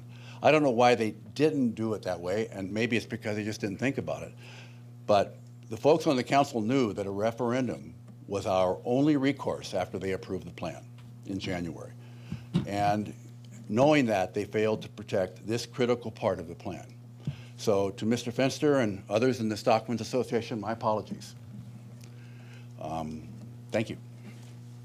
Thanks, Mr. Rounds. Jean King, Richard Ryan, Manya Lane. Hi, I'm Jean King, and I want to say I absolutely support the Stockman's Club, Stockman's Park. You may not know that because I'm not a Stocksman, but I grew up on a farm in Wisconsin. I had a quarter horse, and we did chase those cattle. So I strongly support the agricultural business. I strongly support the Stockman. I strongly support the Stockman's Park. And you know that I'm a really strong supporter of the Bankhead Theater, and I was so proud that it was named for the Bankheads, because the Bankheads represented the agricultural, they represented the arts, and they represented the education of our city. And they were a wonderful representation of it. And I, again, support the Stockman's Park because he's absolutely right. There is all the history of the Stockman in our city, and we should have that park, and I think it's going to be wonderful. But we support it. We want it to go exactly as it is and go forward the way it is and be part of the downtown. Okay, one of the things that I worry a little bit about the park is the fact that it's so similar to the Bankhead Park. It doesn't have any playgrounds for kids there. It is a park that is going to be open so that it can have theatrical performances being performed and the audience be there and things like that. What I would like more for the downtown would be more of a public park where there will be things where kids can play. There can be playgrounds, there can be benches, there can be tables. And I think we need that as an additional park part of the public space on the west side. And I think that what you have now planned is just space between four-story residential things. And I consider that more residential space for the residents are going to consider that's theirs. And what we need is a really true public open space on the west-hand side that is not confined by all the residential that is there. So that I ask you to approve the Stockman's Park, but tonight, please don't approve the rest of the park that's going forward, because I think it can be changed, I think it can be made better, and I think it can be made more for the public, because we do need something besides the Stockman's Park. Stockman's Park was wonderful. They did it, and they came forward, and Bob Warner worked on it, and they got it to go, but we need more than just that. And so I hope that you will approve the Stockman's Park, but you will not approve the other things tonight, but work on those and make them to be better. Thank you. Thank you. Richard Ryan, Manya Lane, Doug Mann. I'm not sure what happened. I think my leg went to sleep or something. I'm sorry. Sitting there too long, I guess. I'm sorry. I'd like to echo the earlier remarks of Jeff Caskey and David Rounds with regard to direct democracy. That's what the referendum is all about. You know, you guys get to decide, and the people get to decide afterwards. I'd also like to echo the remarks of Don Stace and other people talking about the beautiful things about the Stockman's Park. You know, the referendum is not disproving everything that has been agreed to. It's only some parts of the city-approved plan. There's many things in the approved plan that are wonderful. You know, the Stockman's Park, the Black Box Theater, the Science Center, they're all great things which I think most of us want to see go ahead. The plan that was presented for the landscaping, it's a beautiful thing for something that may not be going through. You know, you have a few more weeks to see if there's enough signatures gathered. I suggest you slow down, don't approve anything tonight, wait a few weeks and see what happens to these petitions and see if it goes through. So I'd like to say one thing about the landscaping plan, and echoing comments about water use. It's a beautiful plan, I must say, but there's kind of a lack of native plants and native trees that are sort of used to drought conditions, and perhaps they might be considered for some of the applications there. So anyway, appreciate everything that you're doing for us, and we'll see what happens with the petition. Thank you. Monia Lane, Doug Mann, Denise Ledden. Good evening, Mayor and City Council. I'm here to speak on behalf of the proposed Downtown Science and Society Center and the input that you received this week from Alan Burnham. He's out of town, and he asked that I express our vision for the landscape design plan. While we're still early in our 9-month negotiating period with the city staff for the Science Center, we appreciated the opportunity to meet with the Stockman's Park landscape design contractor, the RRM Design Group. We are highly supportive of the Stockman's Park design and everything that the Stockman's Park represents and the history and the heritage of Livermore. We would like, however, to encourage some broader recognition of potential science center activities in the areas outside the building as part of the community's vision for a family-friendly and active public space. You know, the Science Center is an opportunity to provide hands-on science and technology exhibits inside the building and to create an inviting extension outside, you know, think exploratorium, that's engaging and encourages pedestrians to spend time there and hopefully draws people of all ages into the Science Center. In addition, there's some more potential to integrate science and technology with Livermore's ranching, viticulture, and cultural heritage in Stockman's Park than the mention of the interactive art and science-themed features in the plaza between the Black Box Theater and the Science Center. One example, part of our vision is to incorporate the natural resources of the sun, the wind, and the water in creative ways. You might imagine water-themed exhibits, since our first 2 booth demonstrations were water percolation experiments. Perhaps seasonal weather exhibits, maybe some dinosaur footprints, maybe historical native plant garden. There's a lot of possible ways to generate that feeling of wonderment as part of the Stockman's Park experience. It's a free and attractive outdoor learning environment that will appeal to the Livermore residents and visitors alike.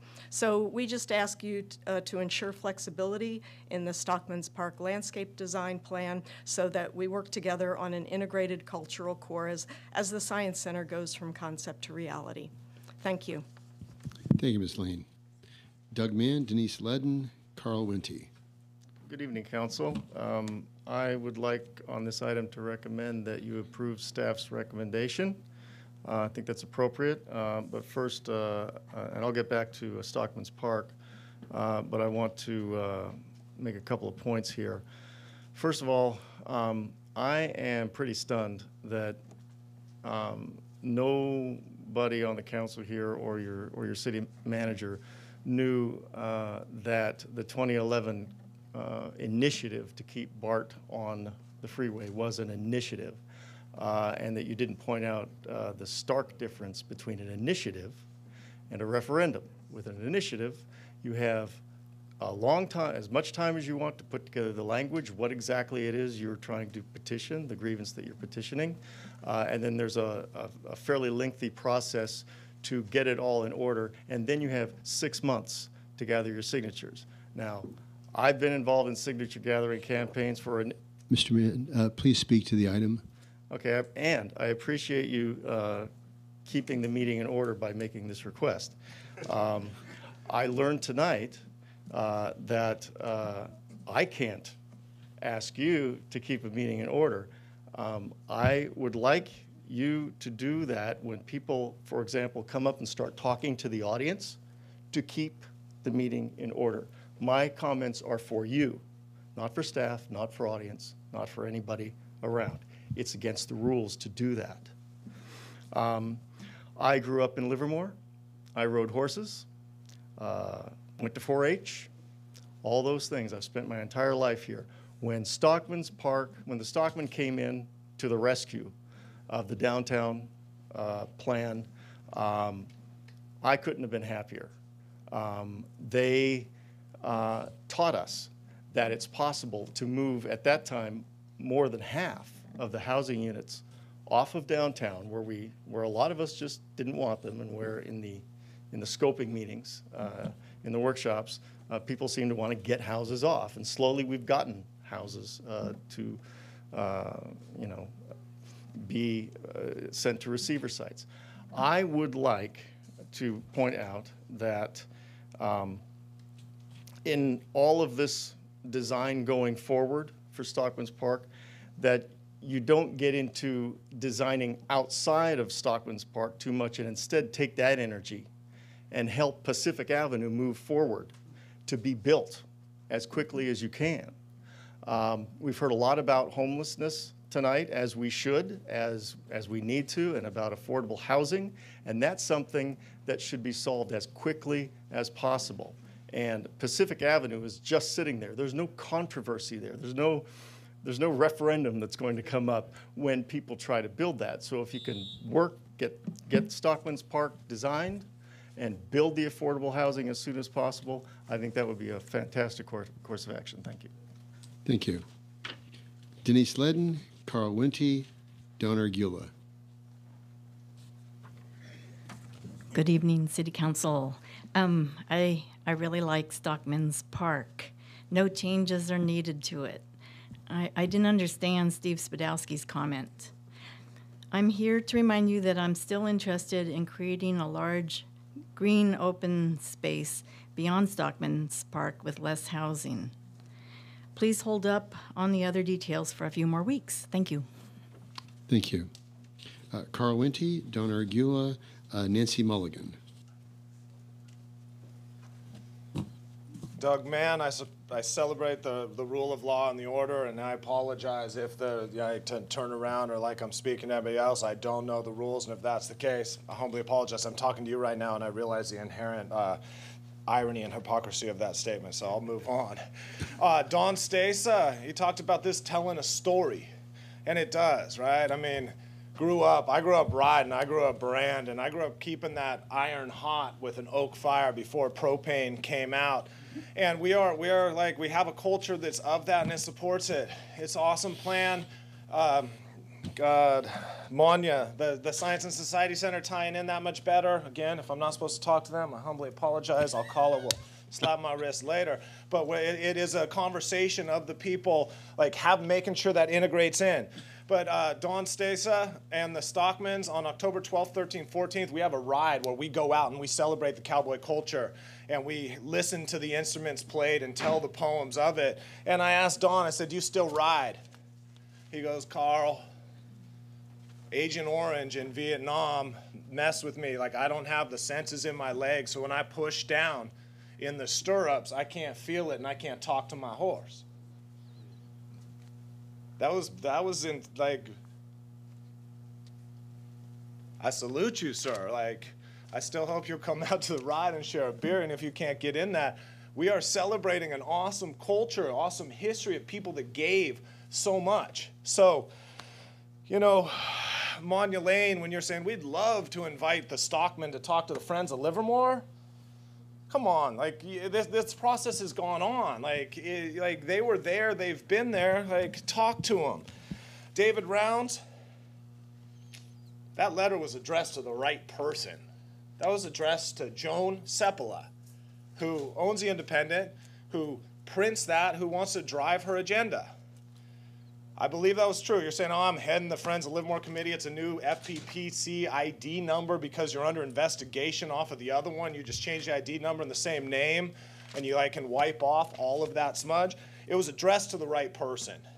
So thank you for writing that, Mr. Finster. Thank you to the Stockman. Mr. Stasa, again, I salute you for serving our country. That monument, that statue, it's a beautiful thing for people that have given. And this is about the culture and telling a history of who we are as a community. So again, let's just bring it together. It should all integrate. It should be brought together. Doug Mann, again, I'm not supposed to talk to you, but I am stunned by you all too. You don't know the difference between an initiative and a referendum. An initiative puts something on the ballot, and an initiative pulls it away. You guys know better. I don't know who brought it up, but I agree with you, Mr. Mann. And rules and order. Mr. Alcala, tell me if I can't speak to Doug Mann directly like this in the future, and I won't. Hey, it's late, man. I get confused sometimes. And just to point out, it was Mary Ann Brent from Friends of Livermore that was to speak with the Stockman. Monya Lane was speaking in favor of the Science and Society Center.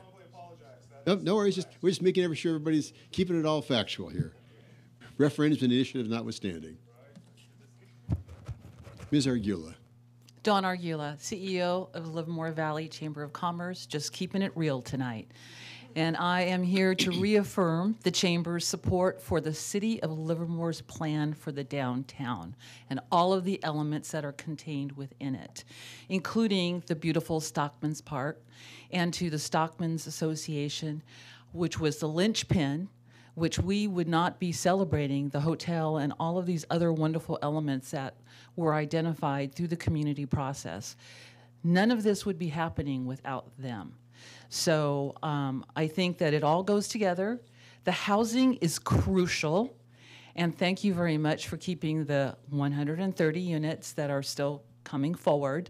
I want to remind everyone that in the original plan, a Central Park was never contemplated.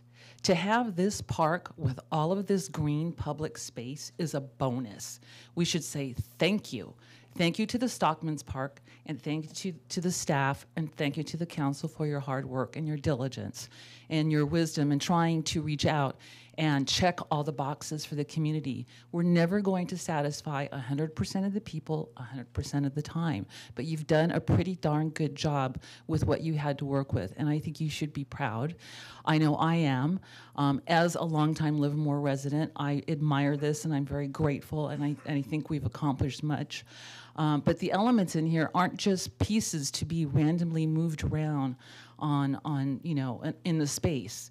I mean, they all have economic value. And where is the best place to put these things where they could be as economically successful as possible, with the hotel and the commercial space around the blacksmith and our cultural core with the Black Box Theater and the Science and Society Center. And yes, future housing for our future residents, or some that are here now that would love to move into those units, and to have it all connected by this beautiful green space. So we support this. We support the staff's the recommendations that are before you in this item tonight, and we will continue to support you in this process. Thank you. Thank you. Nancy Mulligan, Jacob Anderson, Evan Branning.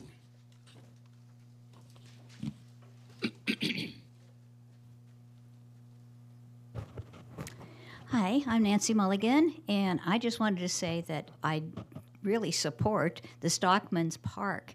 I'm so pleased that they came forward to do it, because I think without them coming forward, I don't think we'd have a plan as good as this one is.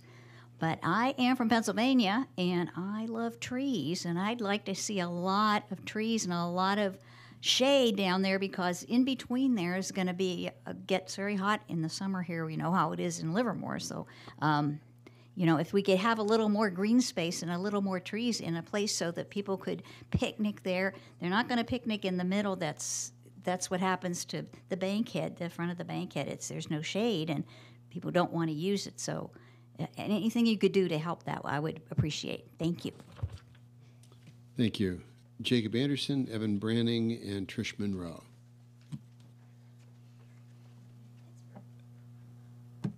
This is absolutely amazing. This park puts me at a loss for words. I'm gonna break the rules. I'm gonna talk directly to Don Stacey and just thank you so much. I mean, I'm at a loss for words. It makes me emotional. What you've done for our country, what you've done for our city. I was born and raised here. I grew up here. There's no other place I'm gonna live in my life. And this connects our future residents to our past. This brings us closer together. And this just truly shows the people that have love for the city truly love this city.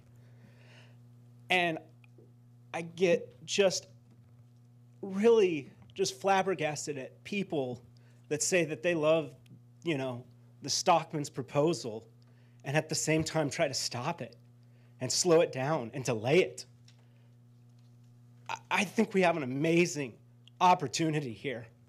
And to see people try to stop that is just really disheartening, because this is what needs to go forward. And this is where I need to take my son someday to play. Thank you. Thank you, Mr. Anderson. Evan Branning, Trish Monroe. So I didn't know I would be following that. So I just want to take a second and really appreciate that. That was one of the most heartfelt things I think I've heard. And I've been coming to these meetings for, a year and a half, 2 years now. I don't know how long it's been. I've heard many people come to the dais and say a lot of things. I don't know if I've ever seen anyone speak so truly from the heart, speak so directly and so meaningfully. It kind of put me off a little bit. I was a little upset about some things that were said earlier. There were some things I wanted to address. But instead, I want to move on. A few things I want to note to Carl, that when you're up on the dais, you are allowed to address people in the audience. You're given that right. I want to address about the apology that was given. I do want to say that that wasn't an apology. An apology is when you say something along the lines of, what I will say now, which is that if I have misled anyone at any point, I am sorry.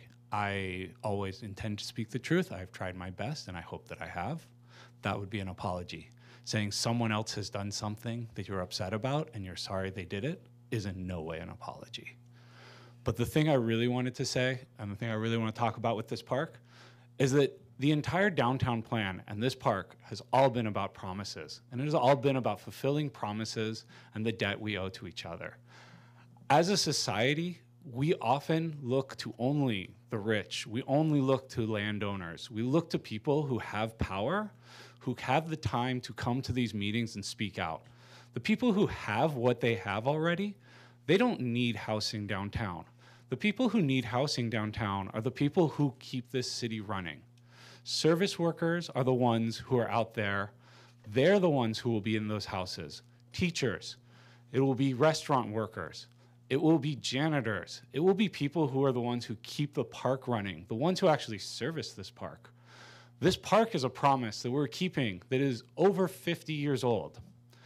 This park is about keeping promises. The housing is about keeping promises. The downtown plan is about keeping promises. If the city cannot keep its promises, what good are they? I highly encourage you to move forward with this. I am not a long-term resident of Livermore. I've only been here for about 3 or 4 years. The process of learning about the Stockman's Park, about dealing with the Stockman and talking to them about this process, I've learned more about Livermore history in the last few years than I thought I would ever know. I have come to deeply appreciate this town.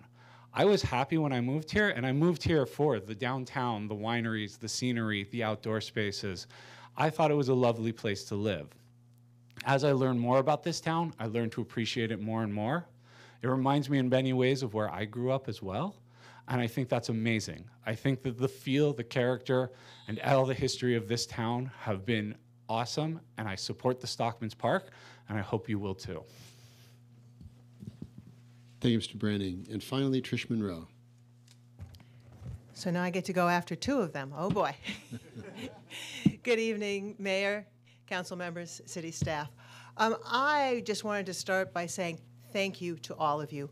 I want to encourage this to go forward as quickly as possible. Back in January, when this was being considered, my granddaughter spoke at this council. And I was sitting here looking at this tonight and saying, I really wish she were here tonight.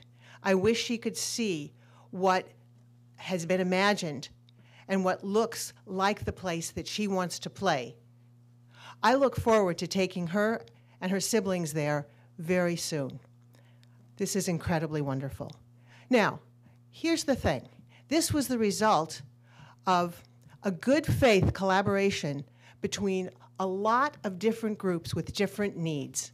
They came together in good faith to make this happen.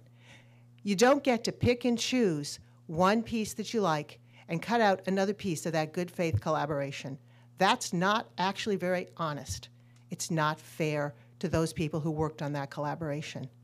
Which brings me to what happens with a referendum, which is legal, which is part of the democratic process, and which has consequences. And the consequences are to continue to divide the city, to delay this project, and to perhaps make it more expensive going forward. That's legal, but it's not good for the city. I encourage us to go forward as quickly as possible and make this happen. Thank you. Thank you, Ms. Monroe. Okay, with that, I'm going to close the public hearing and bring it back to the council. Comments?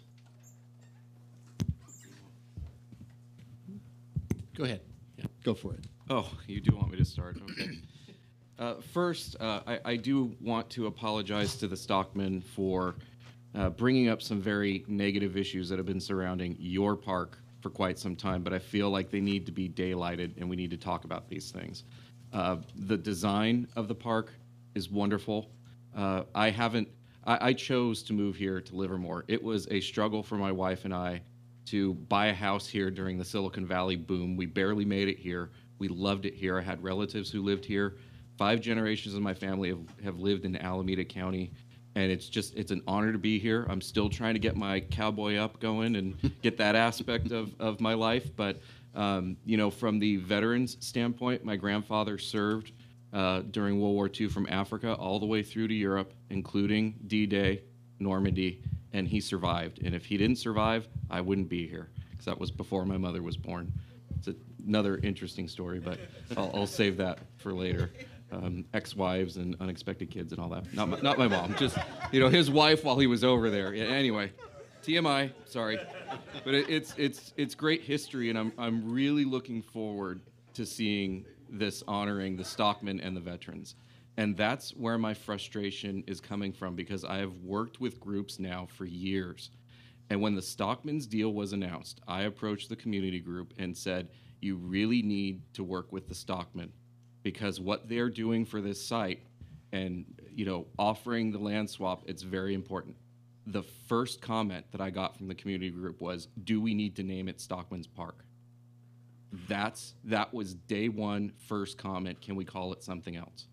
So that was my conversation with them, and for years now, I've been imploring them, every time I met with them, meet with the Stockman, meet with the Stockman. They have been taking liberties with the deal, plain and simple. Now, the Friends of Livermore are claiming that this is their concept. I don't know when they met. I don't know when they voted to adopt this concept. It's, again, gone from Vibrant Livermore to Community Group to Friends of Livermore. But their latest ad in the paper, is it the latest ad or the one previous? They published yet another, the previous ad, they published yet another design that changes the park. I mean, this is just a couple weeks ago. So, now offering to meet, it's a little late for that. And that's where that letter of frustration came from Mr. Finster. I mean, I don't know in your 100-year history if a letter like that had ever been written, but it's this sense of frustration of trying to invite people to the table. And I mentioned this last time. After we approved the downtown plan, I approached them and said, hey, what can we do to move forward to incorporate some of your ideas? And the response was weekly ads in the paper slamming this entire council. As a matter of fact, every council member that I've ever served with in my 4-year term, at one point or another, they have turned on. Every single one of us. They supported most of us, with the exception of Laureen Turner, and every single one at some point or another they've turned on. So that's my sense of frustration in trying to just deal with this and trying to bring people together, but it doesn't seem to work. It's, the initiative versus referendum, I wrote a letter to the Independent. I clearly called it an initiative. My point was that if you are truly, if you have this groundswell of support from the community, you don't need to hire guns to go out there and collect signatures. I'll be addressing that during matters initiated. It's just, it's shameful. Again, my apologies for bringing this up. I feel like it is sort of tainting what we should be celebrating right now. It's a beautiful design. I mean, the inlaid horseshoes, the statue. I went up and took a picture of it, with my cell phone. I think I still owe Mr. Ross $5 because I think he was charging people, to take pictures of it, because it's a beautiful statue. And I can't wait to see it right there in that park, because this park will go through. I believe it with every ounce of my heart that this sucker's going to go through, and it's going to be exactly the way that you want it. It's been owed to the Stockman for many, many years. Shame on us for not building it where we said we would when we said we were going to build it. But, I think we got a better deal out of this. So with that being said, I would wholeheartedly support this and can't wait to see it open. It will be a community celebration like we've never seen before. Okay. Councilmember Coomber? I don't have, my concerns about all this are pretty well known, and I have absolutely no concerns about Stockman's Park. I appreciate the effort of everybody involved. I appreciate the reason for it. Not being a native of Livermore, but I've been here almost 30 years, so I'm close to qualifying. I have been in the Bay Area my whole life, and one of my high points every year was driving through Livermore. We're taking old Highway 50. Remember that? Anybody remember that? Yeah, taking old Highway 50 downtown, going out to the valley and heading south on 33 to Los Angeles. Remember that? Yeah, go back a ways. But Livermore is the last stop if you wanted to stop for anything to get something to eat a drink on the road when we're coming from Piedmont. And this is a no-brainer to me. I'm 150% in on Stockman's Park. I can't think of a single thing that concerns me. The housing on the west side, there has been some talk this week that the minimum housing needed is 85 units. However, God, the minimum amount of housing needed by people in this town to find a place to live, the 130 doesn't cover that. And I'm real happy with 130 units because I really opposed the last big bunch of housing plan down there in the last go-around that I built down there, and certainly the 420 units during the 2,000-seat theater fiasco many years ago. I didn't support that. So I think 130 is about a perfect amount, quite honestly. I think it's a really good number. I just want to see this move ahead. And it's my only thing is that let's get this. Any more delays are really shameful, and they are not done with. I can't. Those who promote them, I'm sure their intent is pure, but I'm not sure how. If they've looked in the mirror for it a while and have to ask themselves if what they're doing is really the right thing, because we've been lied. That was my wife on the recording Evan Branning played earlier. Just walking into Target, and the guy approached her for a signature, and that's the kind of stuff we're getting to promote this referendum. I almost said initiative. I'm sorry, and I just think of since I've been in office 2 years, almost 2 years. We've had so many public meetings. We've had a steering committee composed of many members of the groups that are now pushing the referendum.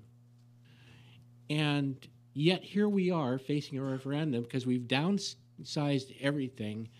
You downsized the housing. We've incorporated a proper amount of retail, at least in my mind.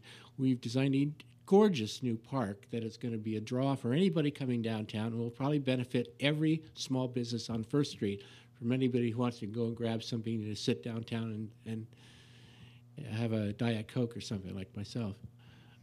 So I can't think of any other way to go but to support this and keep it moving forward until, and I'm not, whether the referendum qualifies at this point, I have no idea. I don't spend a lot of time worrying about it, is that'll be what it will be. I just want to make sure that we do our part, that we get this moving, that we don't wait for, whatever the opportunity might be, when that might be. I haven't heard anything about a possible election date if this comes through. I was told January at first. I'm thinking, are you kidding? We'll have, what's that? Yeah, it could be June, but it could be whenever we want it, quite honestly. But I think of the money that's going to cost the city. You think of about I could put around 7 figures on it and just call it $1 million. I don't know if it'll be that much, but it'll be close or it'll be more. And that's 2 firemen. That's 2 firemen. That's a couple of police officers. It's a lot of people we need. And here we're going to have to spend. See, it doesn't cost them a dime to run this election. It's going to cost us. It's going to cost you. And that's what really, really angers me when I start to talking about this. I thank you for listening. Vice Mayor Warner? Well, I think this is it's really great to see this realization of what we talked about a while ago. And I want to again acknowledge the roles of the key people on this. It was Lanny Thompson, who wanted to build more affordable housing for seniors, that it started the conversation. Then when we learned that the land was encumbered by the original restrictions when it was gifted to the city by the Stockman, then she worked real hard to put us together. Then Don Stasa, when we got into the conversation, told us what the land was for on Pacific Avenue. It was for a park, and I think the seminal moment is when he said, but the park doesn't have to be there. And at that point, because of his comment, we got to do the shifting around, and the whole Stockman's deal was born. And then what was pointed out, a lot of people have now come together to figure out what it really ought to be. And everybody is lined up on it. And I think what I just heard tonight, I'm a little confused because the Friends of Livermore weren't completely consistent. But I think what I heard was that they're for it, as is. So I think enough said. I think we should vote on this and get it done. So there are two things I wanted to say with respect to that. I think I would also ask staff to figure out how to get this done quicker rather than later. And I think that involves, because we have to stage the construction so that we have adequate parking during all the phases, I would like staff to explore additional parking that we might be able to rent land to have it so that we can actually build this faster than originally envisioned. So I think everybody says they like it. Everybody says it's beautiful and it evokes a lot of emotion. I think we should get it done. I mean, I've got my own DD 214, so so it means a lot. So we should get it done. And then the other thing I would like to make sure of is when the real statue is built, that the model is given to the Stockman for their boardroom. Cool. Like that.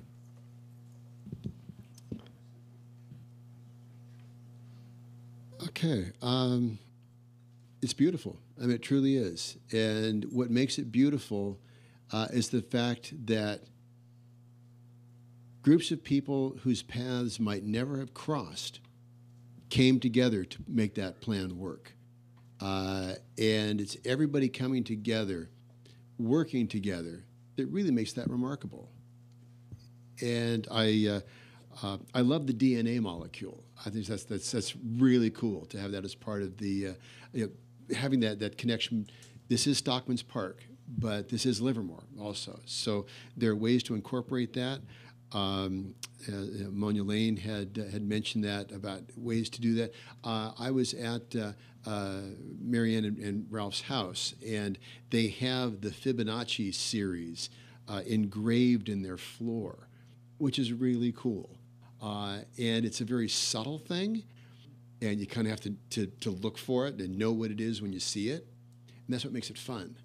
But things like that where you can incorporate, as Alan had pointed out, the idea of having like some of the planetary schemes, very simple etching in the concrete that can carry those ideas, and it makes sort of a almost like a hide and seek or an Easter egg hunt where you're looking for Mercury and looking for Saturn, and you can incorporate those things throughout the park, and with relative distances, with relative little effort. But I think that it would add to that whole tremendous impact. So I find this very exciting that this really is the vision of this entire city coming together. The Stockmans, the artists, the wine growers, all these different creative people that came together to make this happen. And thank goodness. I'm a chemist. I don't think this way. But bringing that all together, it really speaks about what an amazing city that we have to create something like this, to organically bring this up. And as we heard tonight, there's a lot of people that really like this. Somebody spoke to the lack of native plants. But hey, what we heard is the people wanted grass. And you know what? There's not a lot of native grass look like lawn. So people wanted grass. So that's what we're going for. And I think that's a place where children can play and people can gather. So absolutely, everybody came together. The priorities, we listened to all those priorities, and absolutely this was the priorities that we heard during the public outreach. And some of the things we heard were mutually exclusive. But this protects the downtown character, protects Blacksmith Square, provides the large open space, it really includes everything. And someone has spoken about having worked for years with an architect. Well, the hotel has been on the east side next to the bankhead for 20 years. And that's been part of this plan. And to suddenly just, put it on Railwood. Well, during all that public outreach, nobody wanted it on Railroad. They wanted it. Everyone agreed that it had to have an iconic presence on South Livermore Avenue. And the only way to preserve the town character, preserve Blacksmith Square, and to have an iconic presence on South Livermore, the only way to deal with those competing priorities, to meet all the priorities that we heard from the outreach, was on the east side. It's tricky, but we accomplished all of the priorities that we heard during the outreach from all those folks. So I'm glad to hear everybody speaking passionately about Stockman's Park. This used to be a freight yard, and now to convert a freight yard into a remarkable gathering space like this.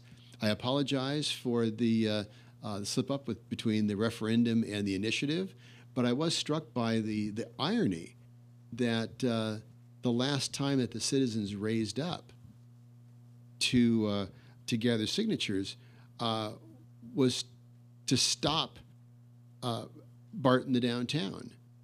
And BART in the downtown was wholeheartedly endorsed by the Friends of Livermore, along with a 10-story theater, when we heard from the public outreach that nobody wanted anything more than 4 stories. So yes, it's valuable to be able to bring the voters together, but we're doing what we heard from the community and from the outreach. This is what we heard, and so I'm very excited that this is moving ahead. Any further comments before I ask for a motion? No, I was in the spirit of getting this done. I was going to make the motion. Okay.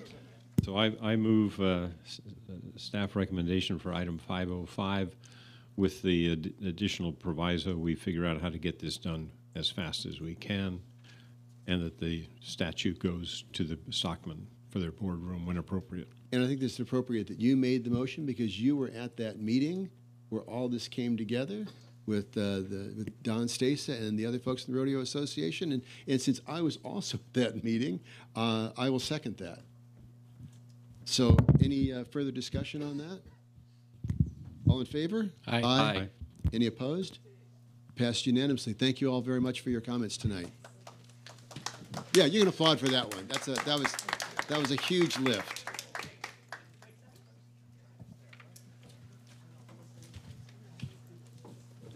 All right.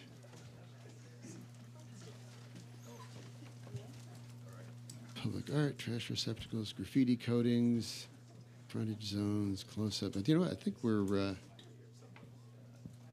Hang on just a second here.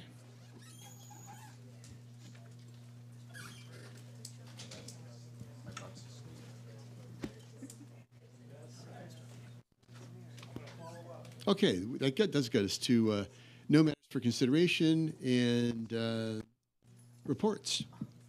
Councilmember Coomber. I only have one, and that was the last week's celebration of our Livermore Little League District 57 yes. champions downtown, and we got to celebrate them. And the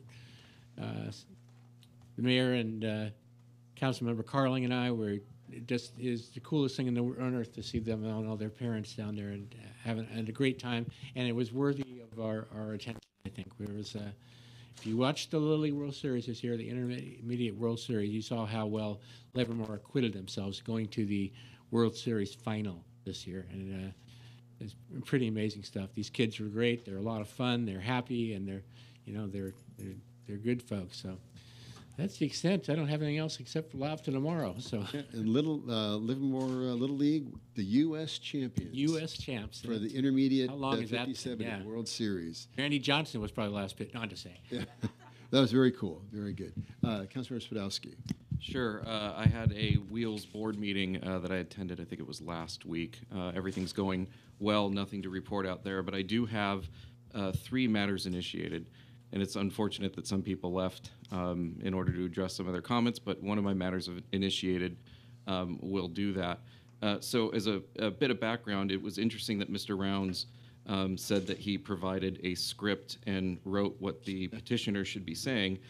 Well, I'm glad he said that, because at least the initial petition, again, it's in a letter to the Independent this week, their language in the petition did not say the words downtown parking, traffic, Stockman's, or hotel. The first comment that I received, and only comment, was, would you like to stop the overdevelopment of Livermore sign here? And that's all the person could provide. Now, since then, I guess a mistake was made, or they realized that it was deceptive. I don't know. It'd be interesting to hear why they changed the petition. So the new petition, I believe, has additional information. However, as I have personally, and we heard on video tonight, experienced with these for-hire signature gatherers, they are calling people un-American if they don't sign. They are referring to skyscrapers. I heard that one myself. I've also heard personally, when they asked if I'm a registered voter and I didn't give an answer, they said, you don't need to be registered. They will count it anyway. And this is, people are producing videos. That video was not a one-time deal. People are reporting these stories over and over. I also heard the city plan does not include a park. And when one of them started to argue with me about, some of the facts of the case, and asked with a resident standing there, well, what makes you qualified? I tell them I've been working on this for 3 years. I'm on the council. So I disclosed who I am to these people, and they still continue to employ these deceptive tactics. And, using an excuse of, oh, it's a referendum, we have to get the signatures quick. I mean, you are condoning that behavior. If you are hiring these people and this is going on and you're not doing anything about it, you're condoning the behavior. Now, what's also confusing is somebody also posted online that they were followed to their car by one of the signature gatherers. And when they complained online, kudos to whoever responded, saying that they were trying to get that petitioner kicked out, but somebody from Vibrant Livermore responded online saying, we're looking into it, we're trying to find, I think I have the exact quote here. I don't have that fingerprint registered on my phone. Was this woman out in front of Safeway today? I've been working to identify her so we can get her removed from the crew. So is Vibrant Livermore part of this petition, or is it Friends of Livermore? Again, I'm confused about the interaction between all of these different groups, and that's part of the problem. So with that said, I've experienced enough, and there's many, many cases about this. So the first matter that I'd like to initiate is I would suggest that the council send a letter to the Alameda County Registrar of Voters.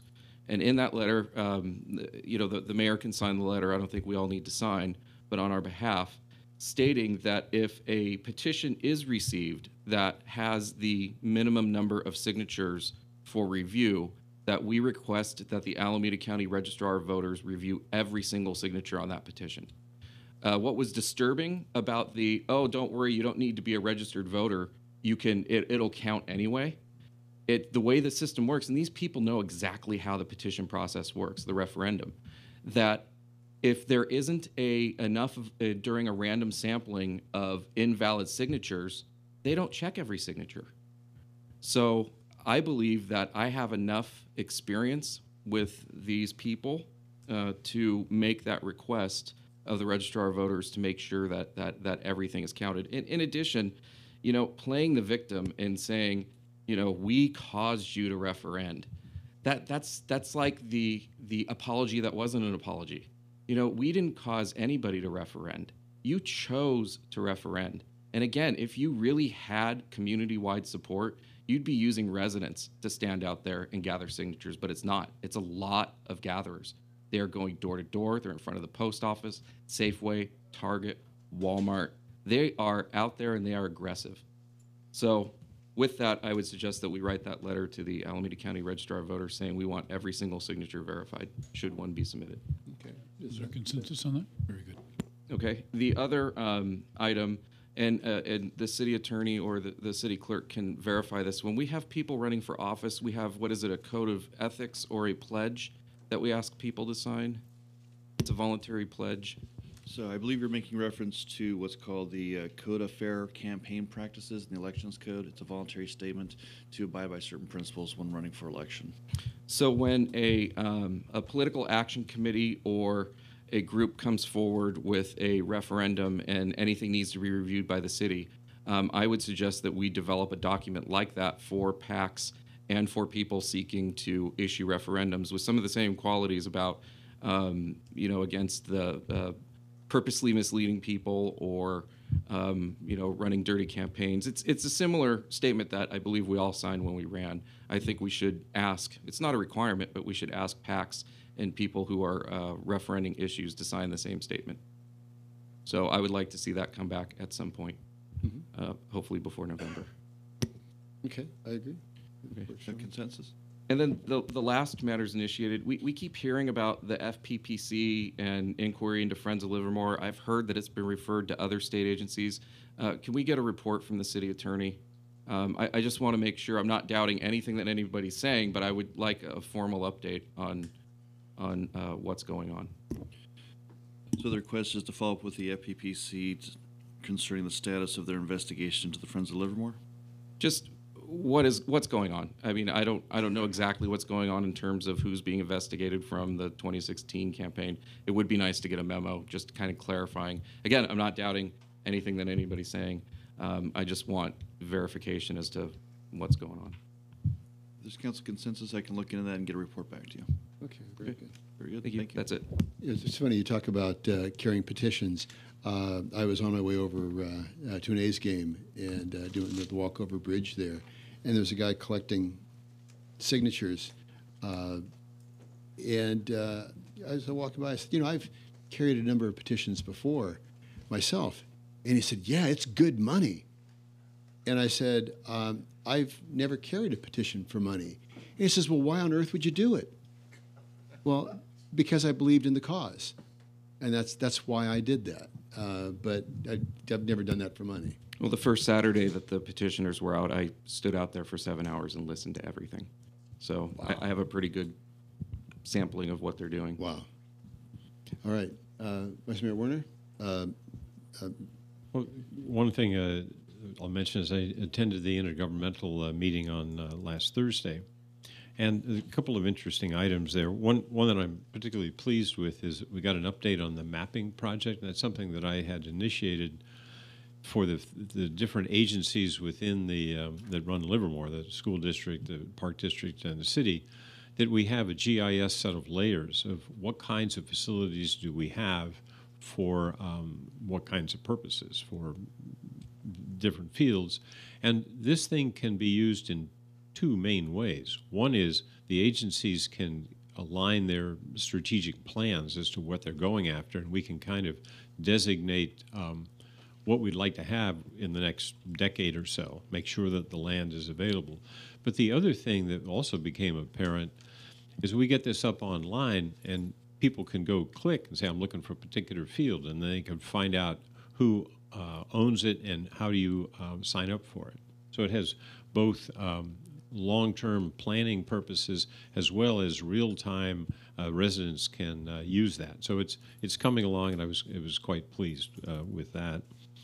And the other thing I wanted to mention is that in general, one of the things trying to push for that group is that we continue to look for ways that we align ourselves strategically for the good of the whole city, rather than three independent agencies that we think really collectively. So that was a good thing, and that's something that I would hope the intergovernmental meeting continues with, independent of how the election turns out.